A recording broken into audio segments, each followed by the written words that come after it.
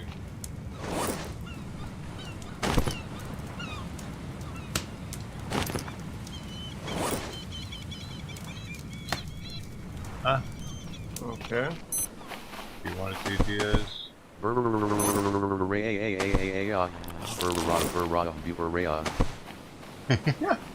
That was cool. Dude, that was fish on the neat. smoker? Apparently not. Do you think it's fucking with him yet? So what do I do with the fish?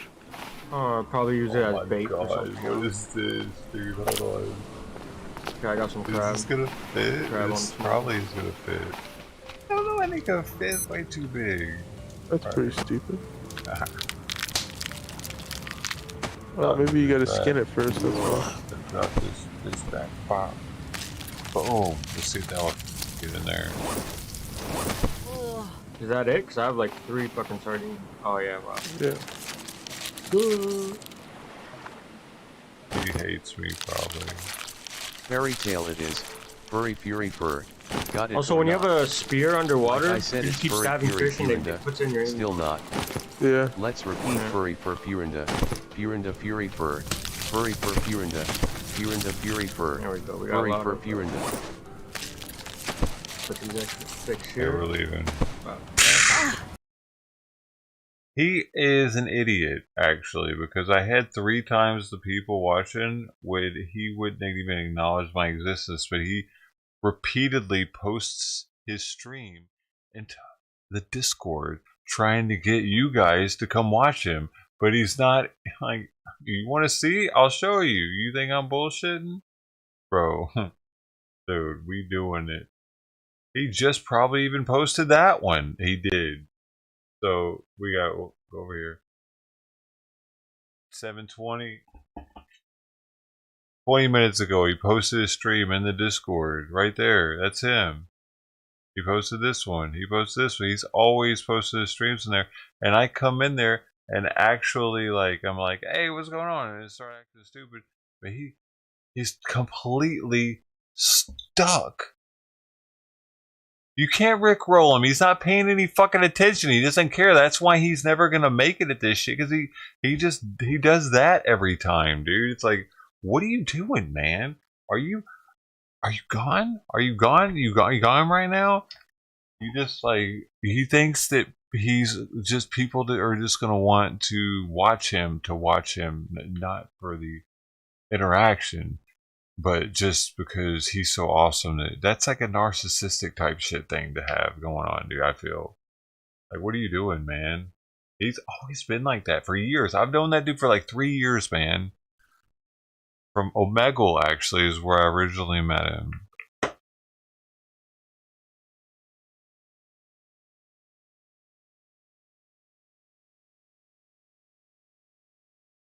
Right? I'm sitting there doing all kinds of crazy shit, and I'm a bigger streamer, and he's trying to get viewers out of my Discord, and you're just gonna ignore me because you're playing some game? Like, what do you mean, man? And he never comes into chat. Have you not noticed that? Probably noticed. Exactly. You've never noticed him because he's never here. And what are you doing, man? I've been trying to help that dude for years, man. He's still been doing the same shit. It's not the first time I've put him on stream when I've had I've had a lot more viewers than put him on stream before, dude. He's just, I don't know. Some people are meant less to do this than others. Some more. I'm like right in the middle, but he's below me. The reason that bad things happen to you is because you're a dumbass. Like, that's how I'm kind of like seeing it, man. Because I see potential, which is why I'm like, I still fuck with him like that. But then he does something like that, and it's like, well, what's just happened, man? And I don't even think it would have mattered if I would have told him that there were 15 people from this stream watching. He would have been like, well, of course there are. Duh. But, like, I don't know, man. That dude might be a little gone. He might be a little gone, dude.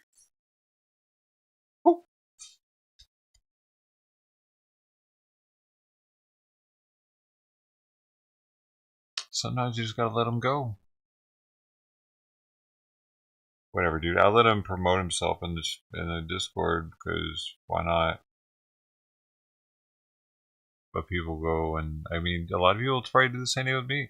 I gotta get better. I gotta get better. I'm not sucking your penis though, but I'll claim that I will to get some likes, but I won't. I won't do it.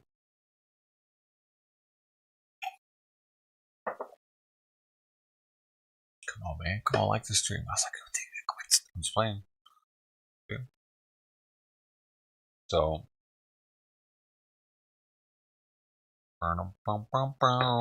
Hey, it's Taco Tuesday. What time is it? 7:44 West Coast time. I don't have the ingredients for a taco for one, but there is a taco spot right here I could walk to. There has to be content left up in here for me to do that though.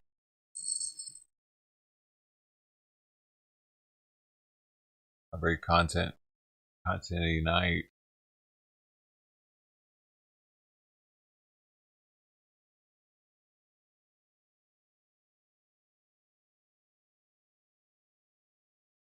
Hey, but look at this. I wanted to show this from earlier. Check this shit out. These hot dog to allow the meat to soak up the smoky aromas when we're cooking it. Today we're going to be looking at a whole host of different hot dog gadgets, and I want to hear your thoughts on them. So it arrived in this box, Caract. It's a German product, and when we take it out, you can see this model has been decorated with the colours of the German flag. This whole centerpiece is a spinning, spiky wheel. To start, I'm going to try it out on one of these jumbo sausages. I'm placing it on a chopping board, then took the gadget and started giving it a push over the top. I found you do have to hold the sausage with your other hand, but it is rolling over quite easily. And now if I take a closer look, you can see it's really cut into it. Pretty cool, huh? It's all quite even, and I'd say it's worked pretty well. So I tried it with another one quickly. But next I want to try it out on this really long one. You can see the wheel biting and cutting in as it goes. It does push along quite nicely. Oh, that's a shame. At the very end I pulled it off. But yeah, look at that. It's really cut down deep into it. Of course, you can kind of control the depth and you don't have to push down as hard as I was. Let's try it one more time on this thinner, small sausage. Again, I'm going to push down quite hard to see how close it gets to cutting all the way through it. You can see now the cut lines really are quite deep, but it has held together. So let's see what they're like when they're cooked. I'm placing all four onto this barbecue, and after just a few minutes, they started to open up. I turned them over to cook the other side too. They are a little bit delicate, so you do have to move them carefully. And when they're done, transfer them onto a plate. Oh dear, that one snapped again. I really did cut it down too deep. These are looking good though. So let's check them out. These have held together perfectly. It's really opened up the sausage. It looks nice and juicy. It should have absorbed all the nice barbecue aromas. This one looks pretty cool too, but I definitely cut down too deep, so it is quite fragile. And the little one worked out well too. I put it in this hot dog bun, and it's really cool infusing the sauce down into the meat. But I'm also adding a bit of mustard. Look at that. That does look delicious. Next, we're going to take a look at this thing. It's another hot dog slicer. So many different and it looks like it does a similar thing to the last one. Let's see how it compares. So it's this long kind of press with these lattice slicing blades embedded in the bottom. These are really sharp, so do be careful. I'm starting with this one. Then take the press and, starting from one side, push it down onto the sausage and kind of roll it back and forth over a little to cut it down in. And look at that, it sticks into the gadget. And then we can peel it off. Because the knife blades aren't too deep, it can't cut all the way through. It just cuts down about a third of the way into the sausage. I did this on another couple. And I also tried it out on some of these smaller sausages too. I thought it might cut straight through, but that's gone well. But let's see what they're like when they're cooked. After just a few minutes on the barbecue, they've started to open up. And check that out, it's actually a really cool pattern. Really uniform, and they've opened up nicely, allowing those smoky aromas to infuse into the meat. And I'm covering mine with sauce again. Now, what do you think this is? It almost looks like a big piece of corn on the cob. But it's actually a drill for a hot dog bun. It's made up of these kind of squared off nodules. And let's give it a go. I took a nice fresh finger bun, held it in one hand, then tried drilling into it with a tool. And because the bun's so soft, it takes no effort at all to push the tool in. And I stopped just before I came out the other side. Take a look, and it's made quite a tidy hole. Then you can add in your sauces. and push in your hot dog. That is really cool. You're not going to have sauce dribbling all over yourself, and it kind of makes it easy to hold. And if I try slicing it up, you can see the sausage has gone down all the way through. That's a cool little gadget. But what do you reckon? Would you use this thing? Is it worth bothering with, or is it just more unwanted plastic? Next I want to look at this. Curler Dog Spiral Hot Dog Slicer. Open up the box, and we actually get 2 different sizes of these. So let's see what we got. I'll start with this yellow one. Open it up and check that out. So we just put a sausage inside, then close the lid, and it should cut it like a spiral. And this red one is exactly the same, but for smaller sausages. It seems to be built pretty well. It feels nice and strong. The hinge feels quite solid, and the plastic feels quite durable. I'm looking forward to trying them out. So I'll start with a smaller one. I'm placing this little hot dog on top, then slowly close down the lid. I'm kind of expecting it to all be cut up into little pieces when I open this. Right? Okay, so it's all been pushed down into the cutting blades. And to remove it, you kind of just... Oh, I see, you can just roll it out. Huh, and look at that. It's definitely all still together, and there's this sort of spiral cut all the way down to the end. Well, that's really good. I'm impressed. Now let's try out the bigger one. This time I'm placing on this big fat sausage, closing down the lid, and I am having to push quite hard here. How are they calling that and when I open it up, oh dear, it looks like I pinched a bit in the door. Peel it off, that doesn't look too good. Yeah, this bit of sausage must have got pinched when I closed down the top. But if I remove it from the cutting blade, apart from that, it seems to have worked quite well. So let's try it with another one. This time, to stop it getting pinched, I pushed it down onto the cutting blades a little to start with, then closed over the top and pressed down. Now when I open it up, yeah, it looks perfect. Maybe I pushed it down a little bit too far because it is a bit of a struggle to get off. But there we go. And if we look a little bit closer, it really has cut it so uniformly. It's so neat. That's definitely impressive. Finally, I'm going to try it out on one of these really big sausages. Dang it, would you get on with it? I want to see the other one. Line it up a bit straighter, then close over the top. This time it's stuck on the other side. It rolled out nice and easily though, and success again. It seems to have worked well. I can't wait to see how these cook. They are a little bit fragile. I placed them carefully down onto the barbecue. Then after a few minutes, you can see they started to open up. So I'm turning them a bit to cook them all around. And once they're cooked all the way through, they were looking great. This long one at the back is particularly fragile, so I'm having to be very careful when I move it. Ah, there we go. They're all looking really good. This small one's fine, and even this one, where I pinched the sausage in the gadget, has cooked nicely. This one seems pretty much perfect. And there's nothing wrong with this one either. I do like how easy this gadget is to use, and how uniform it is. Again, this one's going in a hot dog bun, and it's been cut through so nice and deeply. There really is loads of space to run your sauce or toppings down in between. Oh yeah, look at that. And I'm using mustard as well. What's your favourite hot dog topping? Let me know in the comments. That looks really good. These gadgets are great. I'll definitely be using them again. But let's see how these compare. Slice your wiener. Mayonnaise and jalapenos. Open up the box, and it's these 2 curly pieces of plastic. They're actually slicers for different sizes of sausage. And I'm going to start with this thinner one, so we need the smaller red cutter. To use it, we kind of push the sausage through to get it started. Then I found it easiest to hold the cutter and rotate the sausage as we work it through. It does make quite a significant cut, and it really does weaken this type of hot dog. I only got about halfway through with this one, and then it snapped. And there we go. It does look a little bit chewed, but you can see what it's trying to do. Next I'm trying out the larger cutter with this larger diameter sausage. Again, you've got to get it lined up, and then you can start feeding it through. Oh dear, look at that. You do have to be careful, otherwise the leading edge can start cutting into the sausage like this. That's not what we want. I've got to be honest, I am finding this gadget really awkward to use. And then trying to feed the last little bit through without breaking it. Ah, there we go. I mean, it has done quite a tidy job, but I do find it really quite awkward to use. But I'm going to try the smaller one again with one of these long sausages. Line it up and start feeding it through. And this time it seems to be going okay. I'm sure it will become easier the more you practice, but as the very nature of the gadget is to compromise the structure of the sausage, it really is a very delicate operation. I did find as you get closer to the end, it can help to let it roll up the chopping boards as you rotate it through the cutter. Either that or you need 3 hands. Anyway, there we go. It is awkward to use, but this time it's done a pretty fantastic job. A really clean, uniform cut the whole way up the sausage. I cooked them on the barbecue again. And look at these, they really have come out fantastically well. But I do think the last gadget we used did the job far easier. Next I want to show you what's inside here. It came wrapped in this large amount of bubble wrap, and then I had to remove this bit of packaging. And it's this barbecue grilling cage for sausages.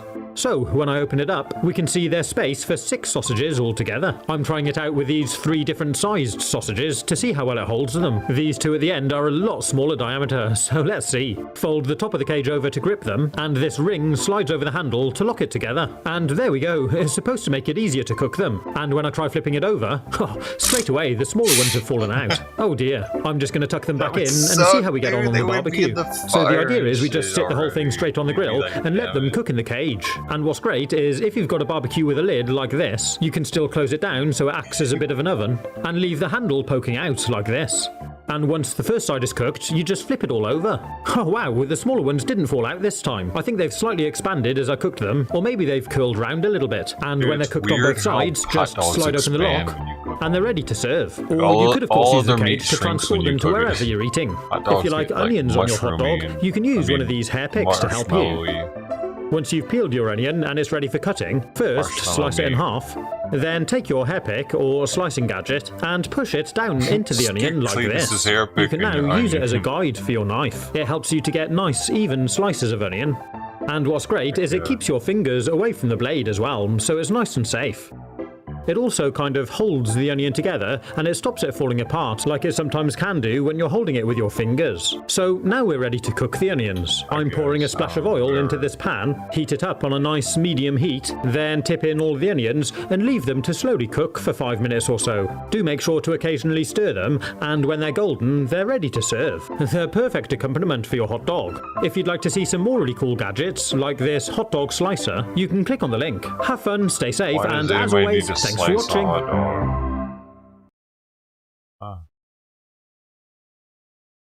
Why would that be a thing? That has to do with a gun. I've seen like the demo videos, and they're dogs. Like you can put them in every single school, and it will attack the shooter only.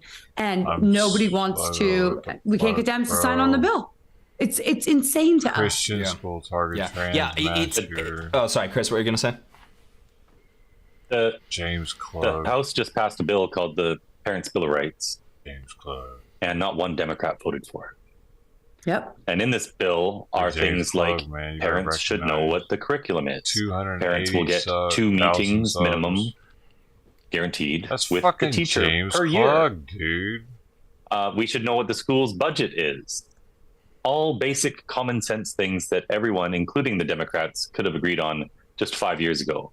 But now not one Democrat will vote for this Parents' Bill of Rights.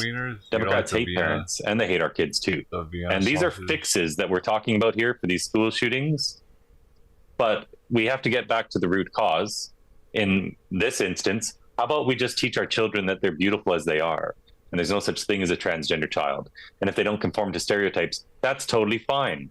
Then this person would never have had it in their head in the first place that they were trans and that they needed to shoot up the Christo-fascists at this school. And like Tucker Carlson talks about all the time, why don't we address this mental health crisis in the country? How 30% of Americans are on some sort of psychotropic drug. There are huge underlying issues behind all of this, but nobody wants to address any of them. Yeah, I think I think GOP's been largely very pathetic in this front as well. But I think when it comes to a lot of these leftist leaders, I think they kind of want you weak and pathetic. I think they want you reliant. When it comes to the agenda of every aspect that they're pushing for, more control over your language used online, more control over your guns, your ability to, your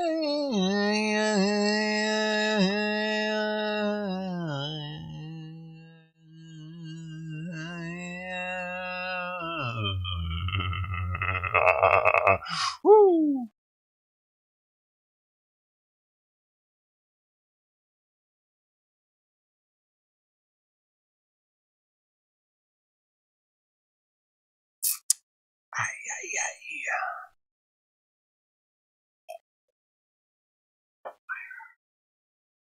Anthony Guerrero, a live open discussion, open mic. What is that going to be? What's he doing?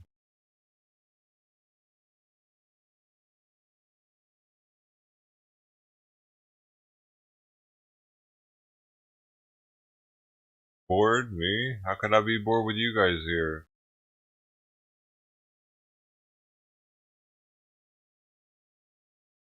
Yow. I guess say yow. Take it back to my roots. That includes everybody, even the females.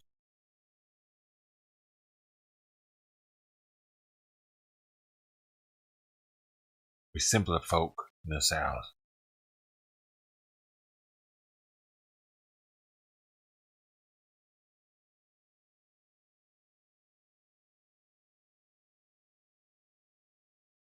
People mistake that simplification as stupidity.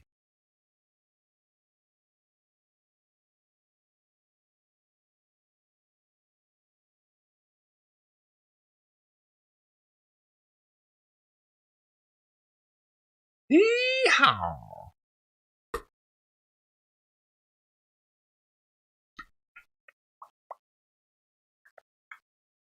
Nancy Roberts, are you bored?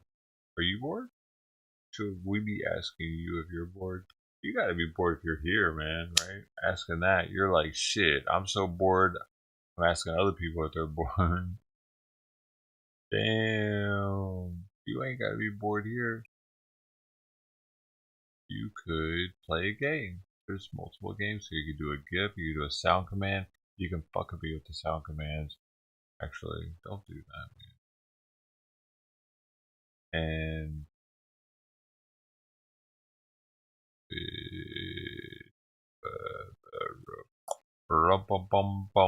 you could sing to yourself right now if you wanted to, and at the same time as all that. And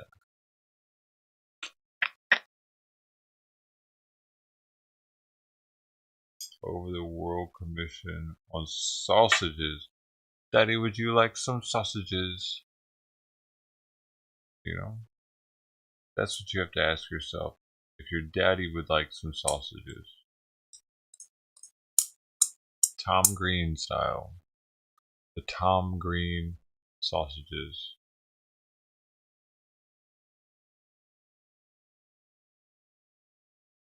With the piano and the strings, everything in there hanging from the ceiling.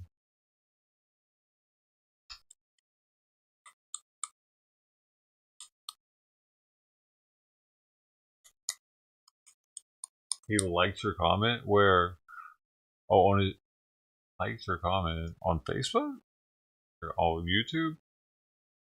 He hearted it.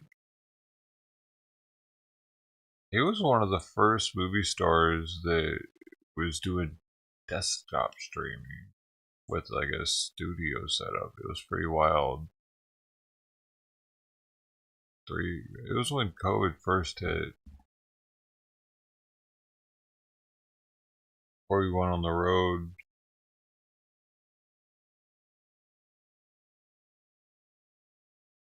I was watching that. I was watching all of the original ones.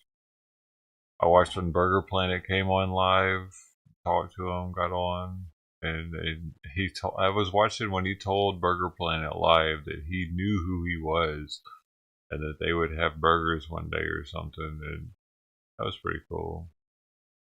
I can't imagine. Tom Green being like, "Yeah, I know you are." Like, what? Who I am? Hold up. I can imagine Burger was like, "What?" I was like, "Oh, damn, what the fuck?" That's crazy kind of moment. Otherwise, he might be a little narcissistic. I think he was surprised by it though.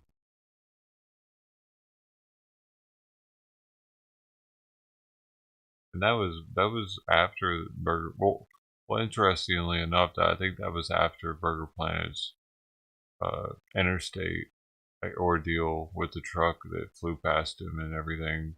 So he might have heard about him from that. Yeah, probably. Interesting. But yeah, damn, I bet that got his name out there dramatically. The people that wouldn't have seen it.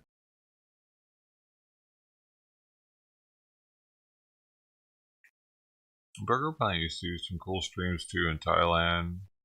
Nobody else is doing that kind of stuff at the time. Talking about, I know you're talking about though. You're talking about Tom Green though. He's cool too. He's doing his road thing now. So he had a really nice home studio set up. I appreciate you eating again, Simon. You're a good boy. Come here. Good boy. Come here. Where you going? We ate some more, dude. Sweet. Sweet. Simon ate some. He didn't eat it all yet, though. 150 IQ killer. Is this real? It can be exculpatory for you. What does that mean? Meaning that it excludes you as a suspect. Is that real? I know, my vernacular is very good. This is David Wright. Oh, he must be. He thinks he's very smart, as you'll see in a minute, via this rather entertaining interrogation. But the fact of the matter is that David is a killer, having shot a man in cold blood. But is he actually smart? I need you to tell me this guy's voice needs work. It needs more bass. Okay, maybe you'll tell me right now. After said man's girlfriend pepper sprayed his friend. It all began when David accompanied two friends to a Jack in the Box at 3:40 a.m. David brought a gun with him to accompany his two friends who had set up a drug deal at the Jack in the Box. Except this drug... Oh, you lost me already. I don't know, his video's fucking my head up right now.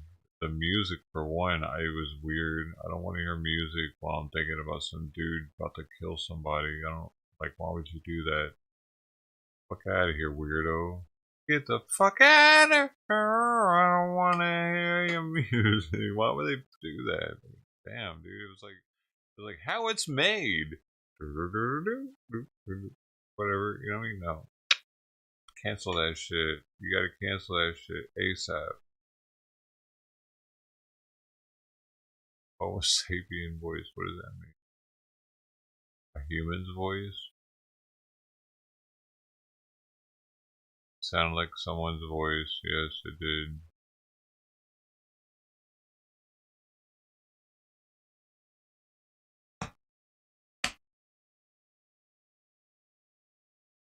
Keep him? No, I don't like him.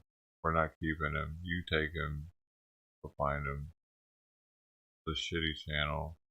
We're on to the next. On to the next. I gotta go on with the next. Now I gotta go on. Oh, baby, you want to do that again? Was that good? You want to do that again? Honey bun. You were showing you, is that a good take or what? Hey, you know what I'm saying? Boss, you like that one? Huh? You think it was good?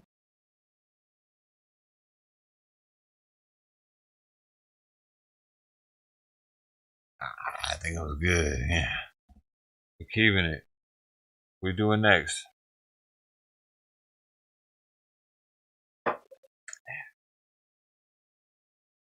God damn. Get out of my face. Shit. Abort mission. Are you ready to abort mission?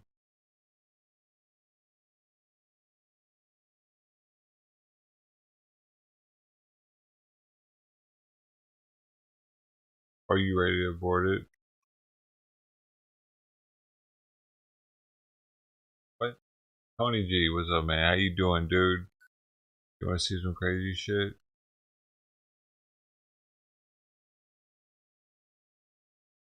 I don't think you're ready for it.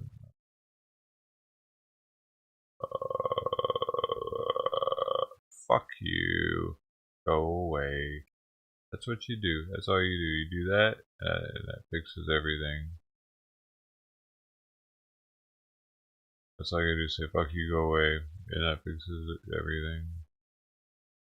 Well, you have to do it sometimes to fix everything. I mean, oh, check this out. Have you seen this?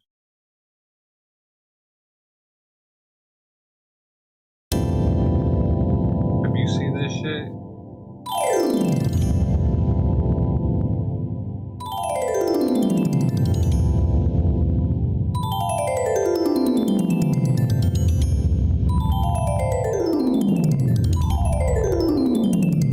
Have you seen this shit? Yo.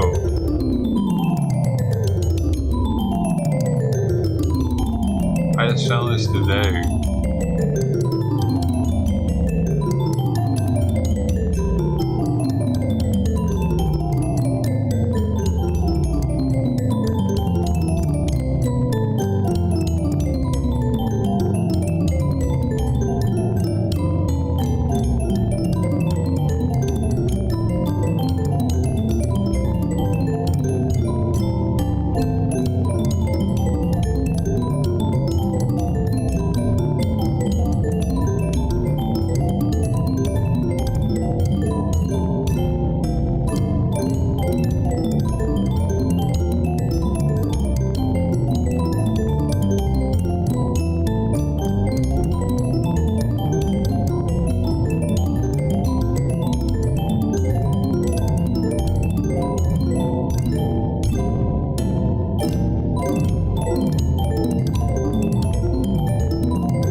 traffic, and I was at 1.2 million views. months ago. 186,000 subs.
They're ricocheting how they would naturally. They're not putting any spin on it, from what I'm seeing. And the last one was doing the same thing.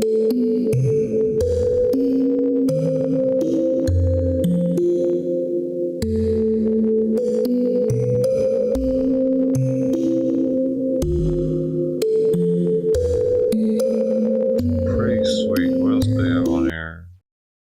What does this one do?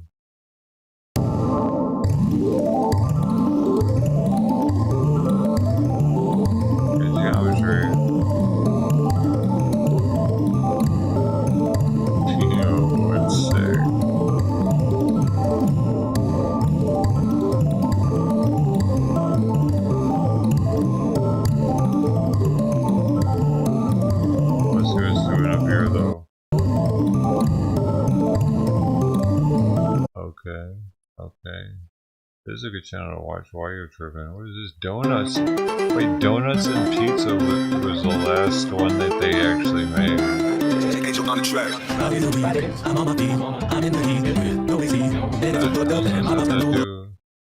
don't even know what that is. I don't know what I'm looking at right there. I'm gonna skip on that one. Oh shit.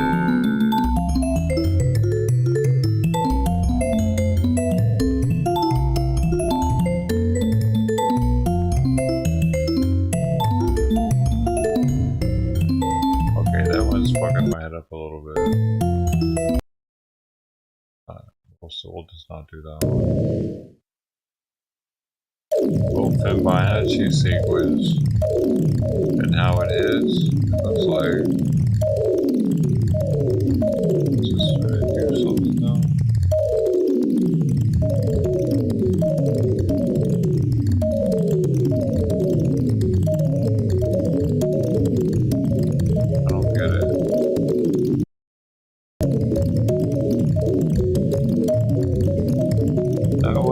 Not so much. What else you got here?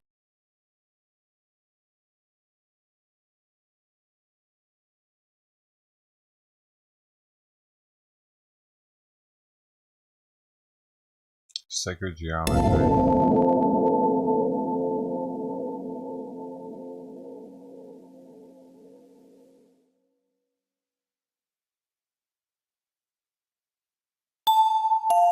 Oh shit, that's cool.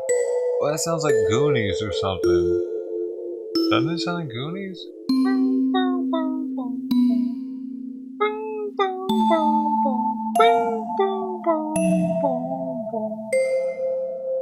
It was something like that.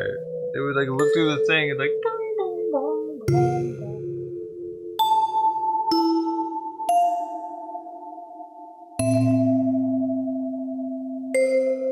That's beautiful.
I had something like this when I was a kid that I played with. It used pins and these like went around in circles a bunch. And it would create these patterns like this, geometric patterns. Reminds me of it.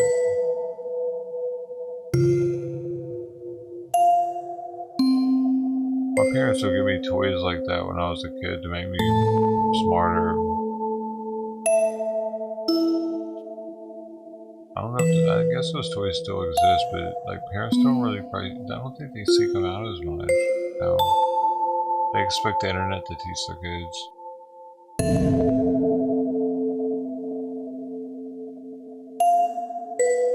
In school. My mom didn't accept that. She went above and beyond to make sure I learned more than school taught. I think both my parents probably did. That shit's beautiful though, dude. What else has he got on here? What else has he got on here, dude? 1,000 count up with bounced numbers. Sense of morning alarm. Yeah, so the order do it's got a lot of views.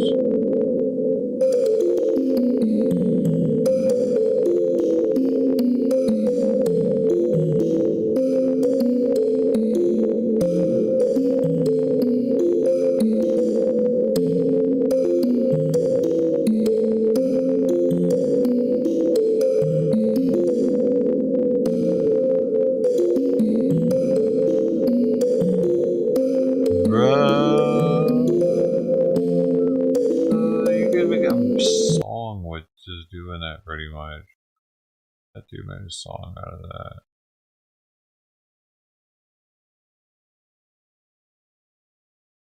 You get a toy like that too? Really? Steno Spy Grab. Yeah, they came with a bunch of gear looking things where you put your pin in it and you like did this a bunch and you complete it and then you put the next one in and you can make a pattern with it or something.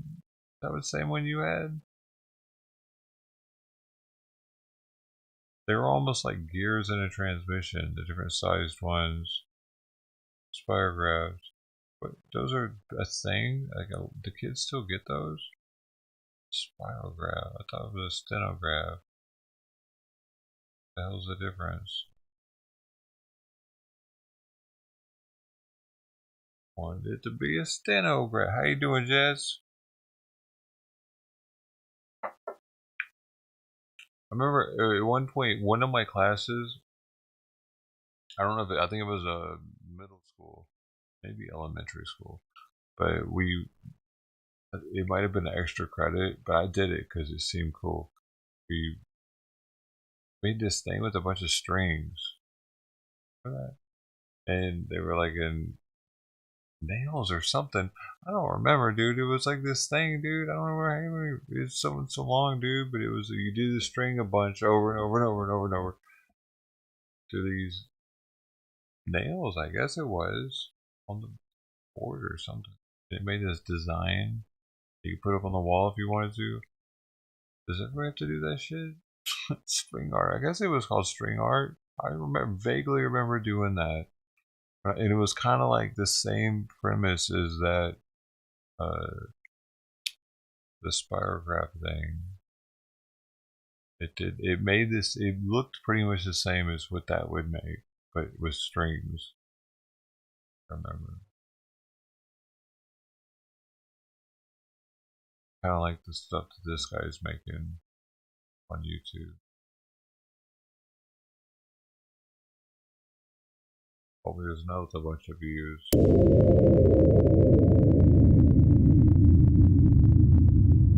Whoa.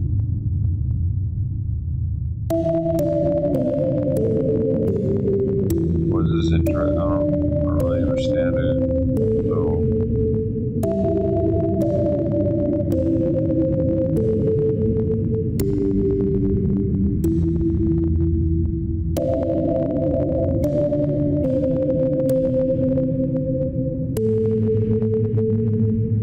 I see now. Yeah. It's multiplying. See, it's showing you what's happening over here, but in the other direction. So that's why it's like multiplying each time, because it's going up. It's spiraling up. It's showing that spiral up. That's pretty cool, man. I'm a little slow, dude. I don't want to drink, dude.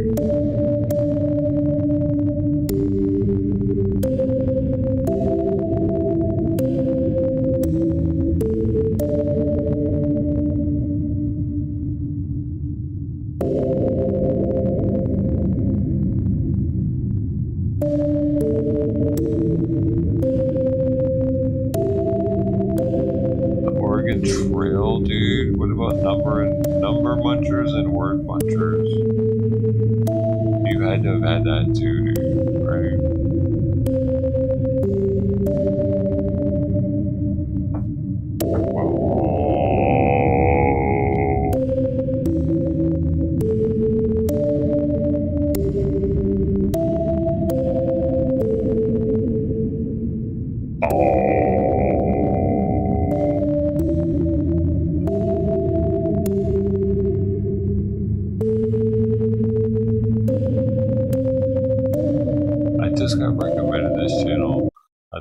Today, and I was like, what is this? And I clicked on it and I instantly knew that was pretty. It was this one. I saw this one first and I was like, whoa, this thing's pretty cool, dude. I'm gonna have to come back to that.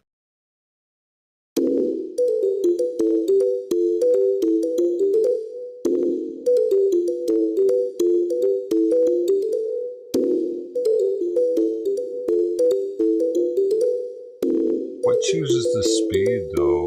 The green ones are all the same speed, I see. It depends on the color. No? Because some red ones are faster than other red ones. Maybe it's the angle at which they're hitting that's choosing it. Or if that was all math or not. Dude, this is a lot of views.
Sounds like an Atari game, but better. God dang, that's awesome how that does that, dude. It does that naturally.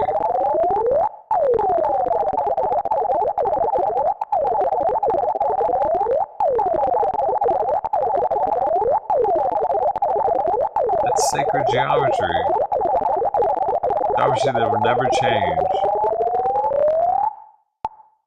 Ooh, that was sick, dude. You know how awesome this would be if we were tripping? If you were on mushrooms right now, this would be, you would be like on the floor rolling around probably. Like, keep it going, yeah, man. Woo! Yo, this is amazing. I'm so happy I found it, actually.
You don't get many of those pops in the big pops. They're pretty rare.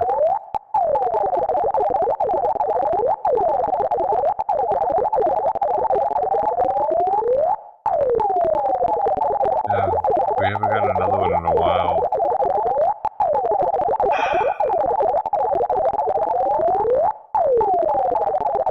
Oh, not there either.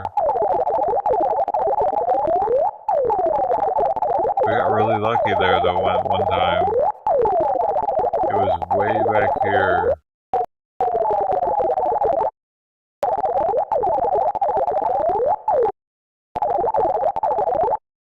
It was right here.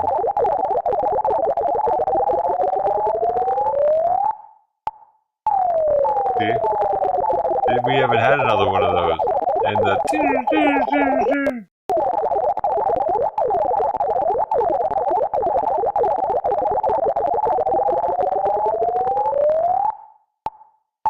that is like a DMT trip breakthrough right there. That. The other ones didn't have that effect, which is why that one was so memorable to me.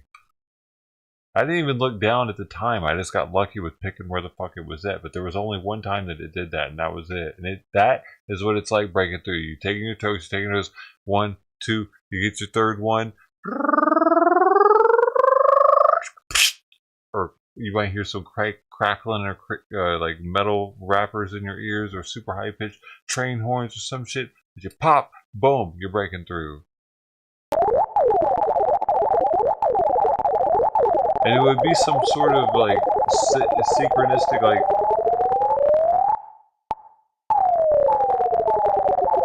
it's amazing, dude. That was the best part of it for me, was when it did the pop too. It didn't do it again though. While we were watching, I was noticing that. I was waiting for it. I wanted it again. I needed it again. Around 5-minute mark is when it does it on there. 5 minute. Bow, bow, bow, bow. Bow, bow, bow, bow, bow. Yeah, man. What are we gonna eat? That's the question.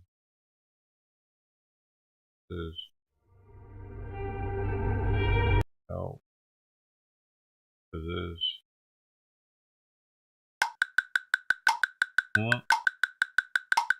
Oh my gosh, I get a headache. That's all it's gonna do? Bro, I need to bounce off itself or something.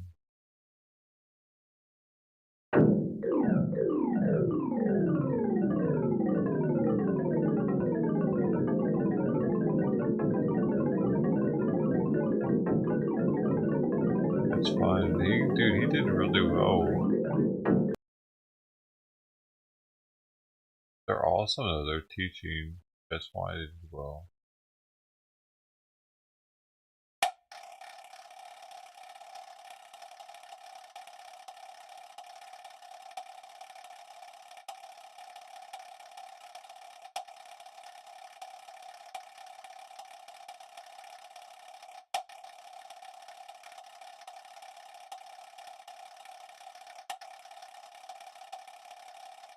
Also, just show me a metronome.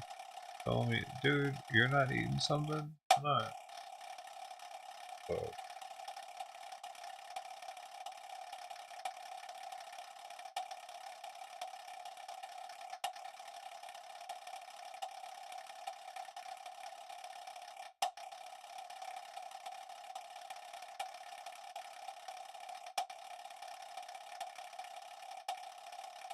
why not?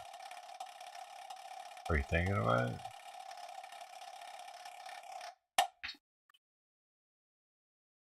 Oh, I was watching it. Gotta get something.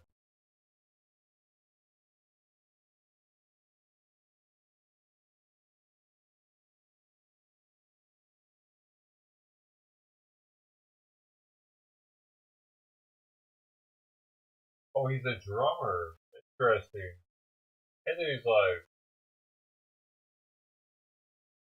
like, what actually went down out there. And so, let me get this. There we go. I'm going to show you guys here exactly what happened.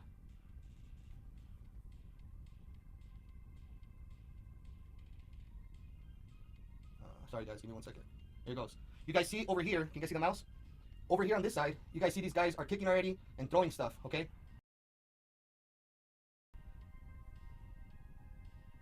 So I'm gonna let you guys watch and I'll come back. I'll come right back to it, guys.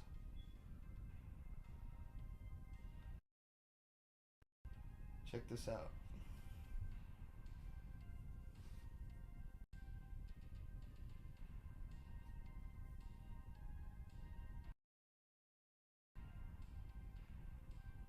You see the officers on both sides of the screen, you know, getting their stuff. Now they're seeing that there's a blaze in there. And guys, let me tell you guys, we've seen plenty of, look at this.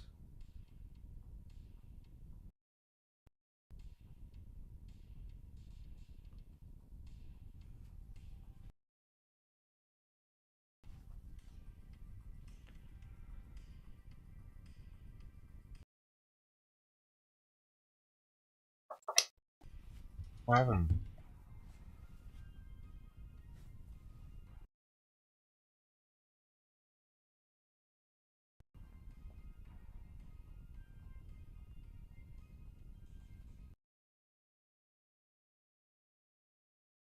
Yo.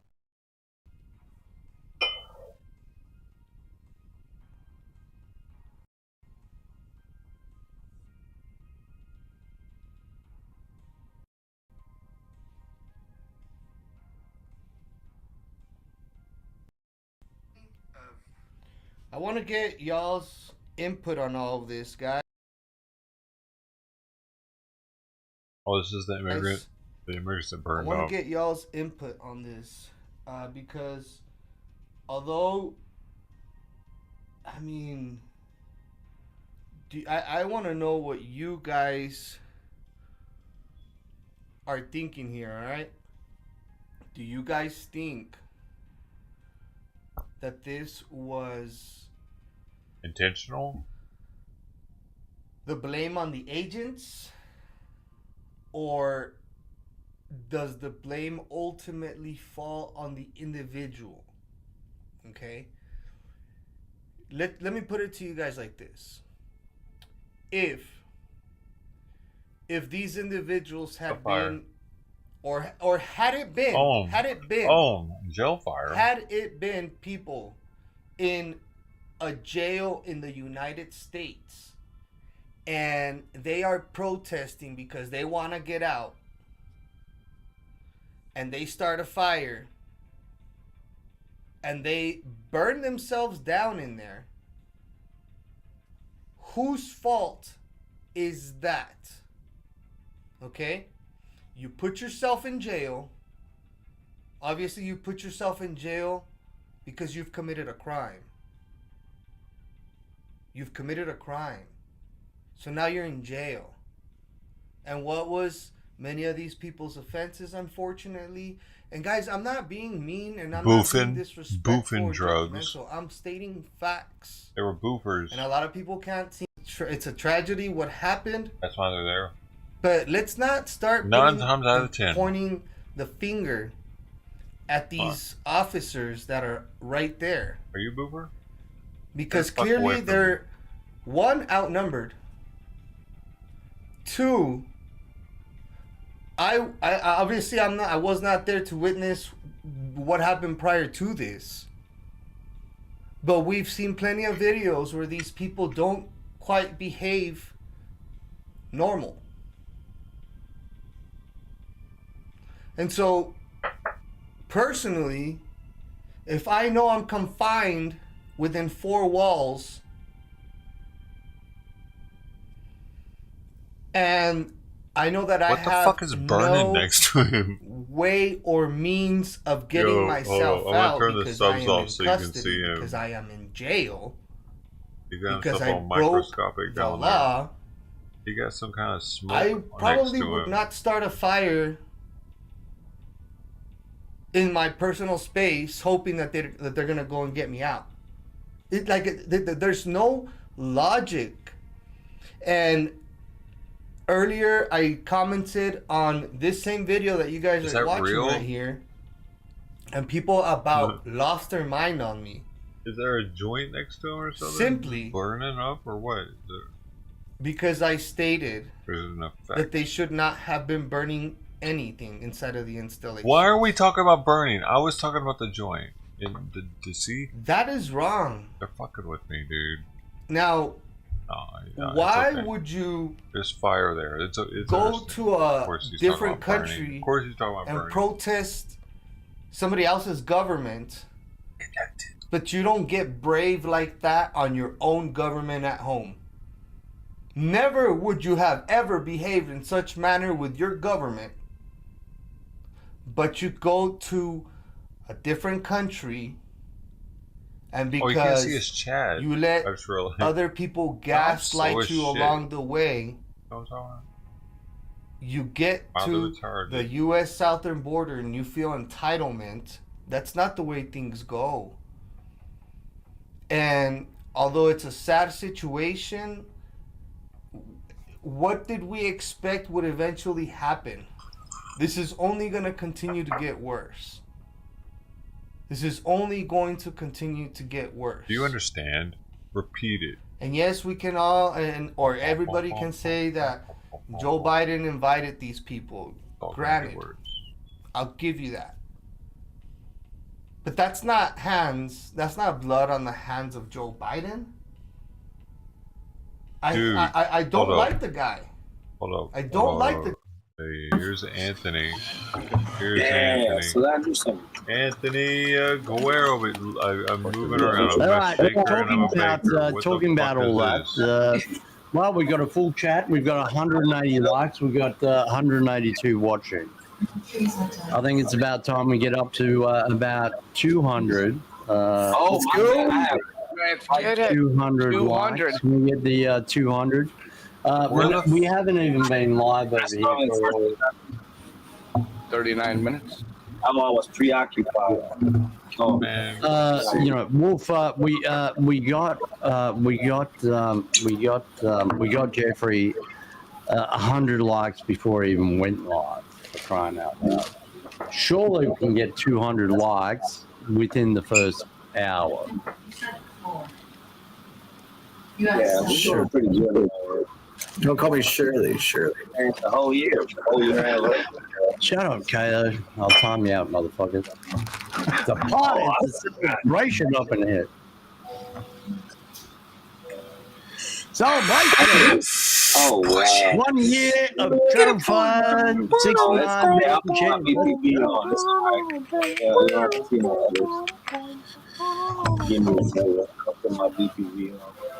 Now, here's the exciting news. Here's the exciting news, chat. We're going to be entertained by a true Canadian musician. It's going to be the doshow's in the house. Fucking big ups to the doshow. I watched your show, bro, at the doshow. I watched it every day. I need to make sure. I bet you didn't know that. I didn't know it. Who are you? I don't know who's talking. Yeah, CFM will be the up on the top to left. CFM's my in-house musician. I've gratefully, lent him to Beers and Cheese tonight. Same way I do Extra Bill. That's really awesome, actually. I'm so nice to you guys. I'm so nice to you Canadians. Ice and shit, and then mix this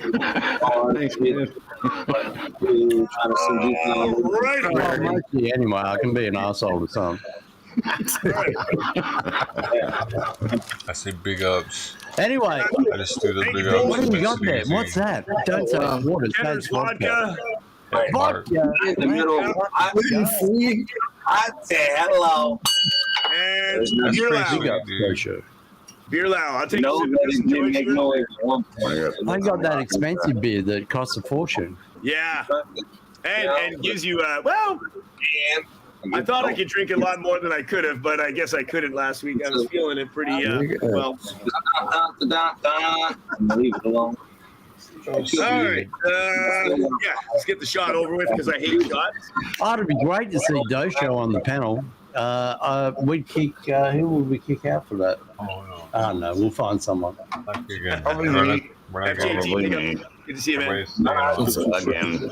Yeah, big ups.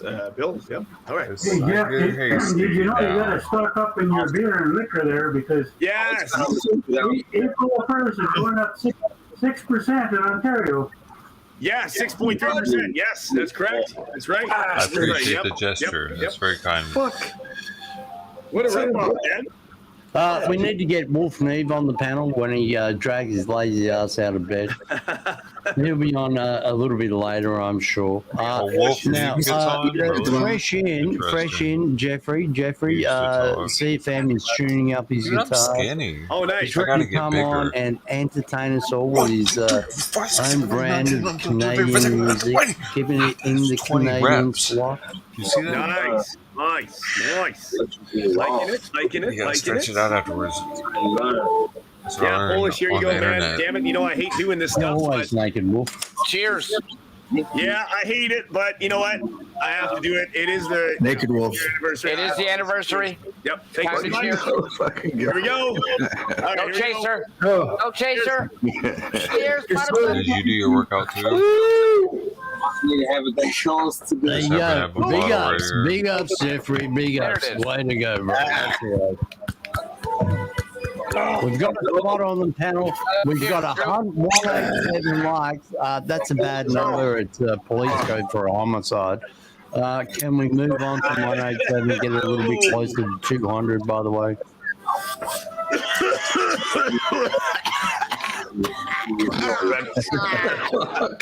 That'll put it in your chest. Oh my God, that bird. If you guys haven't checked out Rick and Morty, he's pretty good. His impressions of Rick and Morty are pretty. Rick and Morty's awesome. Yeah, he's pretty good on point with his impressions. Oh my God. That's funny. Yes. All right, I'm good. All right, we've got a fresh spot on the panel, Jeffrey. We've got a fresh spot. Someone is welcome to come up and join the celebration. Let's go. Hey, is this guy asleep? Is this guy asleep? We got the one and only Machinist in the house. Yes. Machinist. He just woke up last second. He was like, hold up, I'm still awake. What's up, brother? Get rid of this there. Back home. Move some people around. Let me put me over here. Let's put you up there. And there we go. All right. Musical screen. You did stretching? It is. It is Ruby. that. Sometimes it is. Wait a minute. Whoa. We went to the forest for a second there. Where we are, okay, there we go. We're back. Okay. What about steak with roasted potato? It was like when you put the ring on and, back in your own shed tonight. Yeah. Not in the camper tonight. You're back in. You're back in Nashville. Lord of bro. the Rings, you put the ring on, you're all of a sudden like, out of the world. Not in Kansas anymore, Toto. I don't even know how to do that. I do it on accident all the time, but I don't even know how to do it. Yeah. Isn't that weird? Yeah. Back home.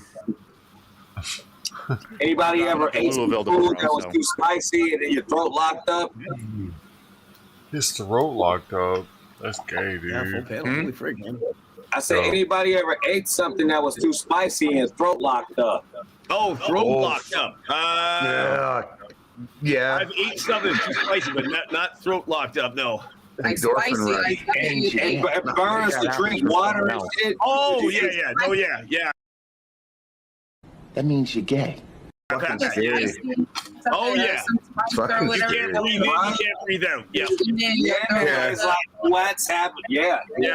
I am not gay. I don't know what spice I be putting in stuff, but my throat locks up by the time.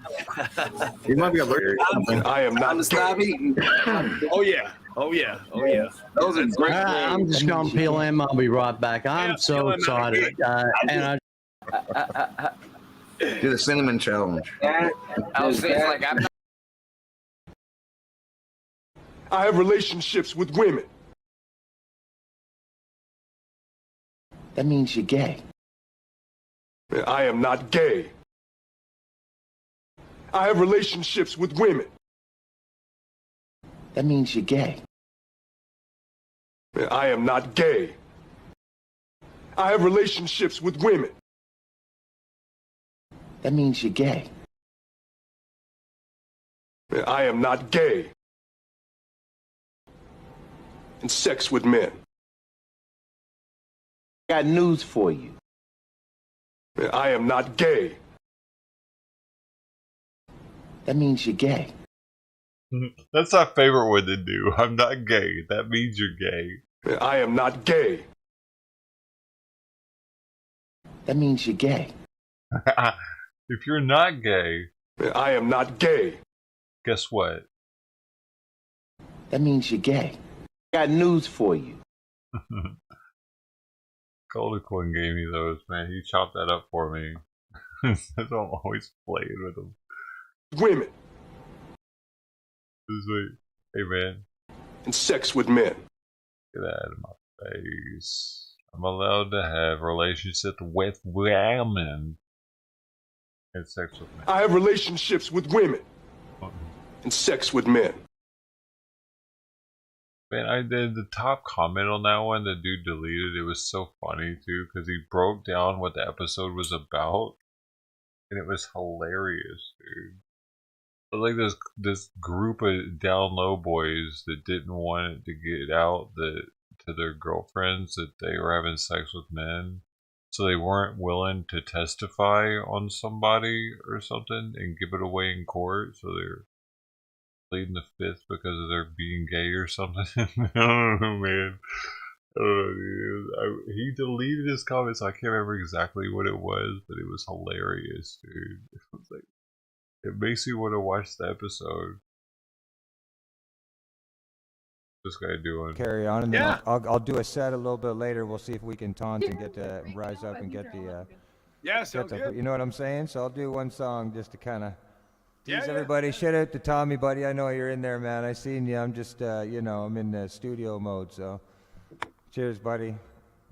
There we go. Awesome, man. Let's do this up. Why do I change the panel here? Hey, all three. Change in the paint. Whoa, damn. Okay. Let's see what you got. Do something here. Cool. They got some talent, man. Oh, it might be. Yeah, it's alright.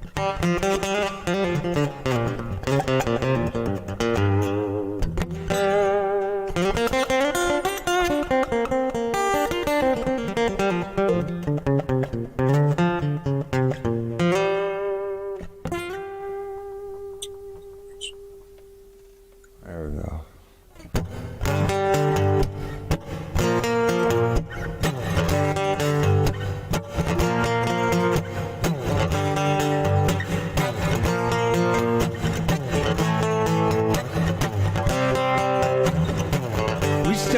living in an old house. Mama gave birth and we were checking it out. It was a baby boy, so we brought him a toy. It was a ray gun, and it was 1981. We named him Baby. He had a toothache. It started crying. It sounded like an earthquake. It didn't last long because I stopped it. I grabbed a rag doll and stuck some little pins in it. Now we're a family, and we're alright now. We got money and a little place to fight now. Now we don't know you, and we don't know you. But if you see us around, I got something else to show you.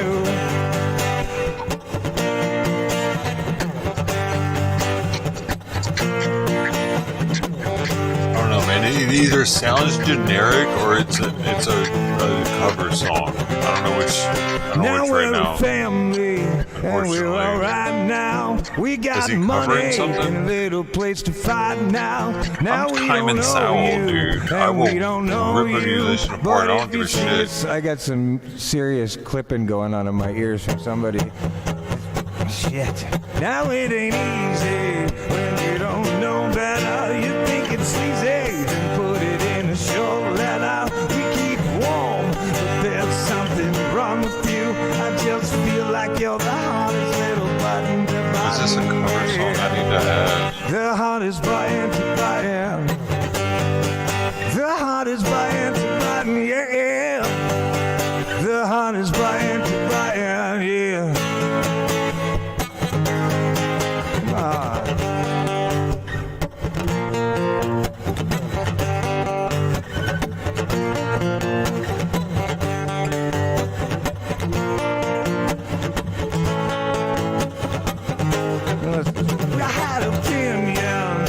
It seems like it's a cover, and that makes sense. Okay, that makes sense. Okay, now I get it now. I knew I had heard it before. Except a stick, a dog, and a box with something in there. The hardest bite. I think it sounds close to what it's supposed to. The hardest bite. That's pretty cool. The hardest bite to buy. The hardest bite to buy. The hardest bite to buy. Right. The hardest bite to buy. The hardest bite to buy. Ooh yeah, yeah, yeah. I dig it. Right on, right on. Massive love. Yeah, baby. That's how it's done. That's how it's done. That's how you start a party, baby. You know, it's funny. It's funny. Honestly, for 192 likes, let's get to I give 200. him. Sorry, You know what Rich, I for give talking him? over you. Let's go, I baby. give him for the person who was keeping That rhythm means you there, get you were very good, except for the delay that StreamYard has between the two of us.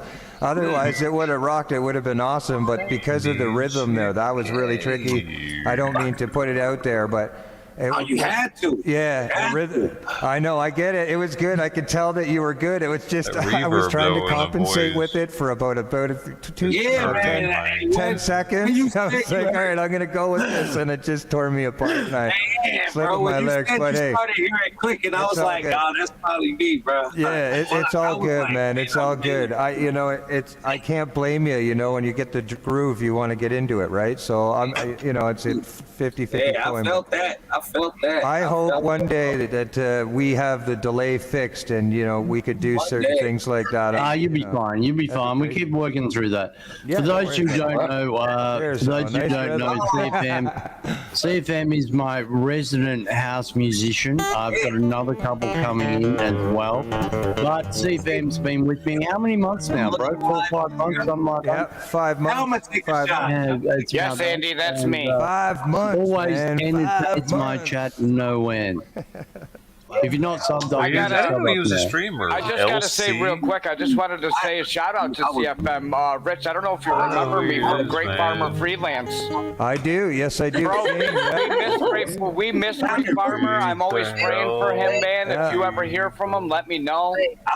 He is. He's a member on my channel, actually. Yeah, he is. Still around? Awesome. He hasn't put his video content out, but he has a channel. He has a channel up and going again. Yeah, I like that a lot. I would have Yeah, done man. the shit out of that.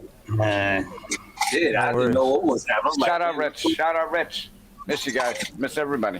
I'm not sure. I just tried this new vocal mic setup. As you can see, it's like a condenser microphone. What? 1 second. Jeffrey, we just hit 200 likes on your 1 year anniversary. Holy freak. We're going to hit 300 tonight, baby. I promise 1 hour. my chat. Massive loves. I promise my chat that we will hit 300 over here tonight. It's a party now, baby. Then, bro, what are you going to do? You going to place another song before you bounce, or is that it? Or just give me let Jeff get a second. Yeah, come on, give us another one. Give us another one. Give us another one. Yeah, give us another one, but give me 40 seconds. Let's clear up the super chats. Queenie, thank All right, you. think about it. You got about a minute to go, baby. Yeah, Let's go. got a minute and figure it out. Queenie, thank you so much, man. Massive up. Get the whole train going. You don't have to do that. Thank you so much. Big ups, Queenie, man. Massive ups. Big supporter of the Queen. Freedom fighter right here, man. Right there, man. Massive ups. Queenie. Bingo ups. Bingo ups. Cheers, Queenie. Hold up. We have a super chat from Queenie the Freedom Queen. You know it's greatly appreciated, but never necessary. Big ups and thank you very much. And thanks to all the drivers who support freedom.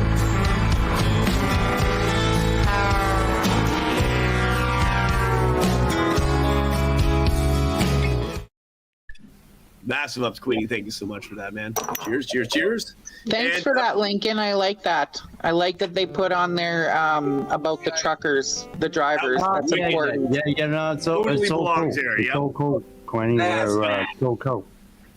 Big ups. We know the people. We know the people, Queenie. We know the people. Figure it out.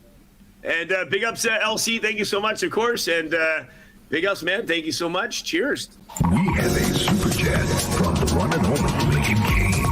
Super cool. What a situation, Super Kane. Super chats are always welcome but never necessary. What a situation. Thank you very much, Lincoln. What a situation. And Buster. And Shandy too.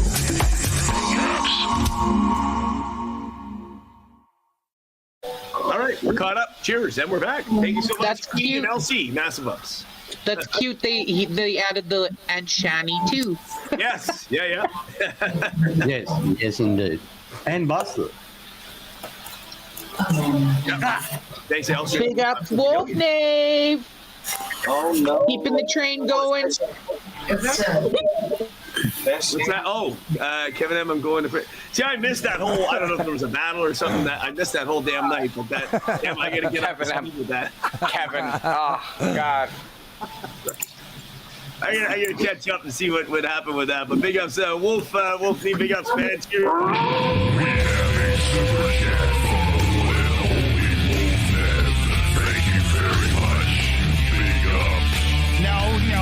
No, she's not over here. Super chats are welcome, never necessary.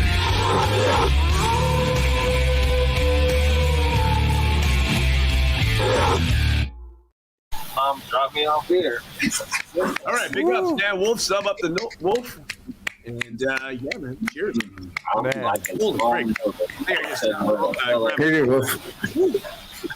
already buzzed.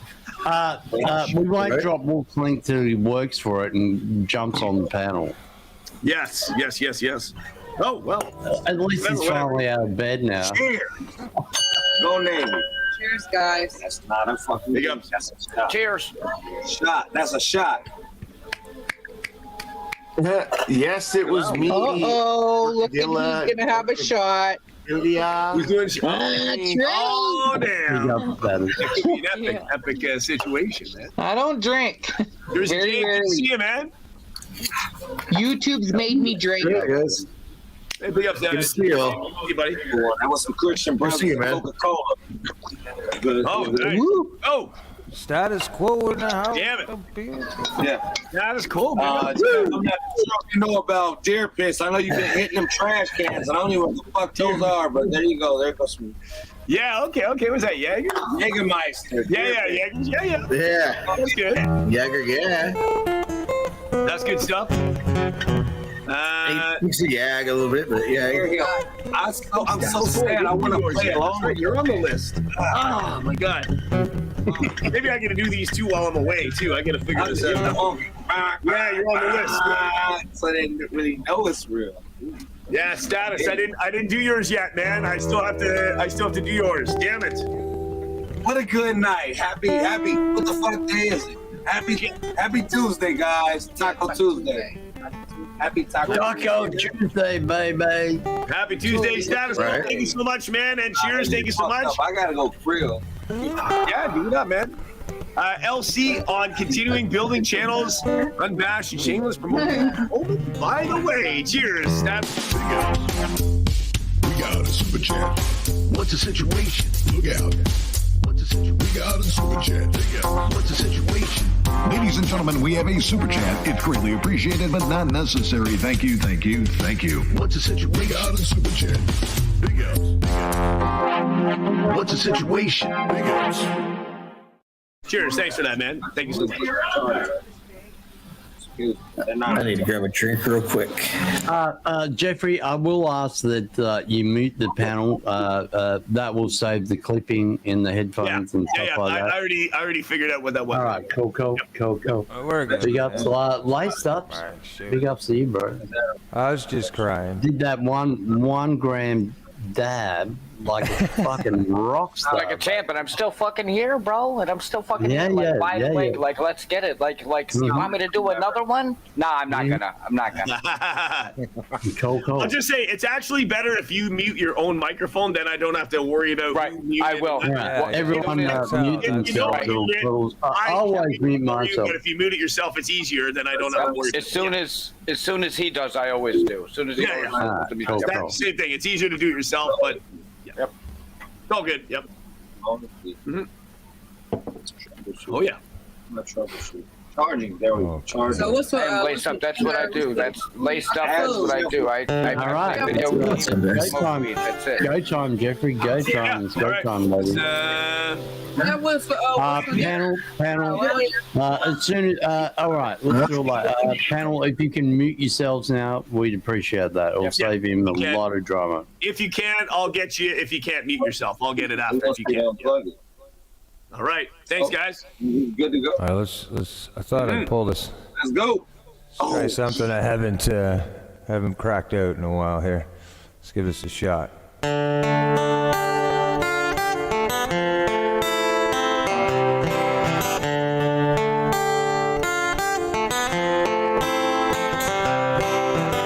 And we've all seen the man at the liquor store begging for change. The hair on his face is a dirty locking full of me. He asked the man for what he could spare with shame in his eyes. So I'm gonna have taco. I'm gonna have pizza tonight, actually. Fuck this. And God forbid you I have it in the freezer already. It's free. You really might know what it's like to sing. I'm a broke boy. Cause then you really might know what it's like, what it's like, what it's like. Cause then you really might know what it's like. Cause then you really might know what it's like, what it's like. Cause then you really might know what it's like to have the blues.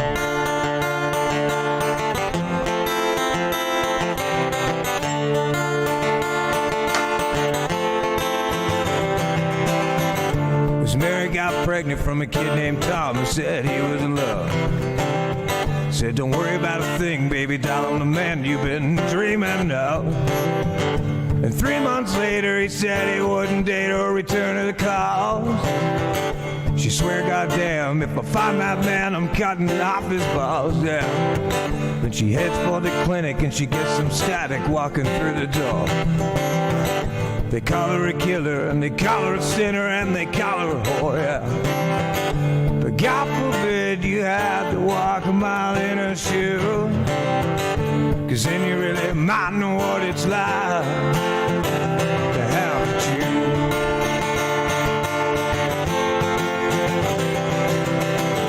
'Cause then you really might know what it's like, what it's like. Did he change his glasses? 'Cause then you really might know what it's like.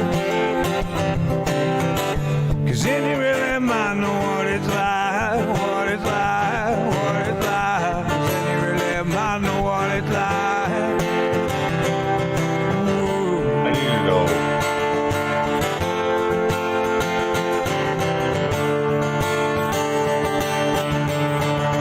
No, I just say glasses, right? Seen a rich man beg, I seen a good man sin, I seen a tough man cry. Seen a loser win, I seen a sad man grin, I heard an honest man lie. Yeah. They just look more transparent than they were before. I licked a silver spoon, I drank from the golden cup, I smoked the finest green, yeah. I stroked the fattest dimes at least a couple of times before I broke their heart. And yeah, you know what it is, yeah, I know where to live, it's the finest star, yeah.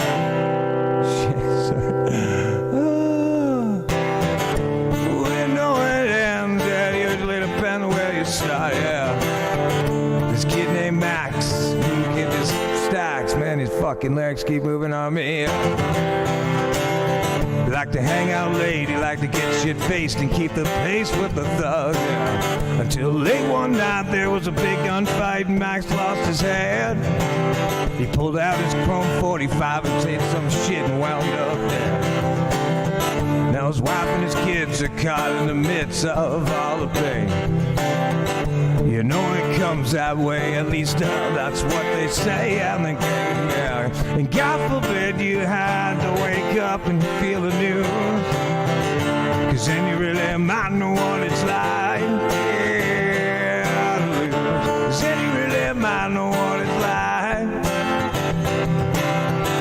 'cause then you really might know what it's like, 'cause then you really might know what it's like, 'cause then you really might know what it's like to have the blues.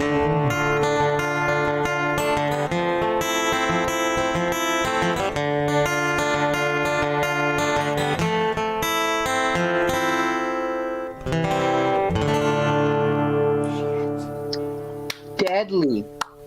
I have to say that guitar is way better than his version.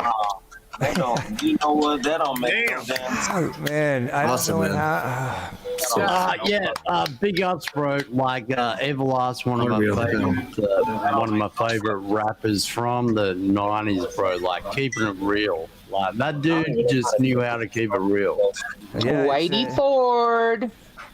Yeah, I ain't got no strings on no more because I fucked it up. But that's okay. I'm gonna give you a fucking chainsaw. That was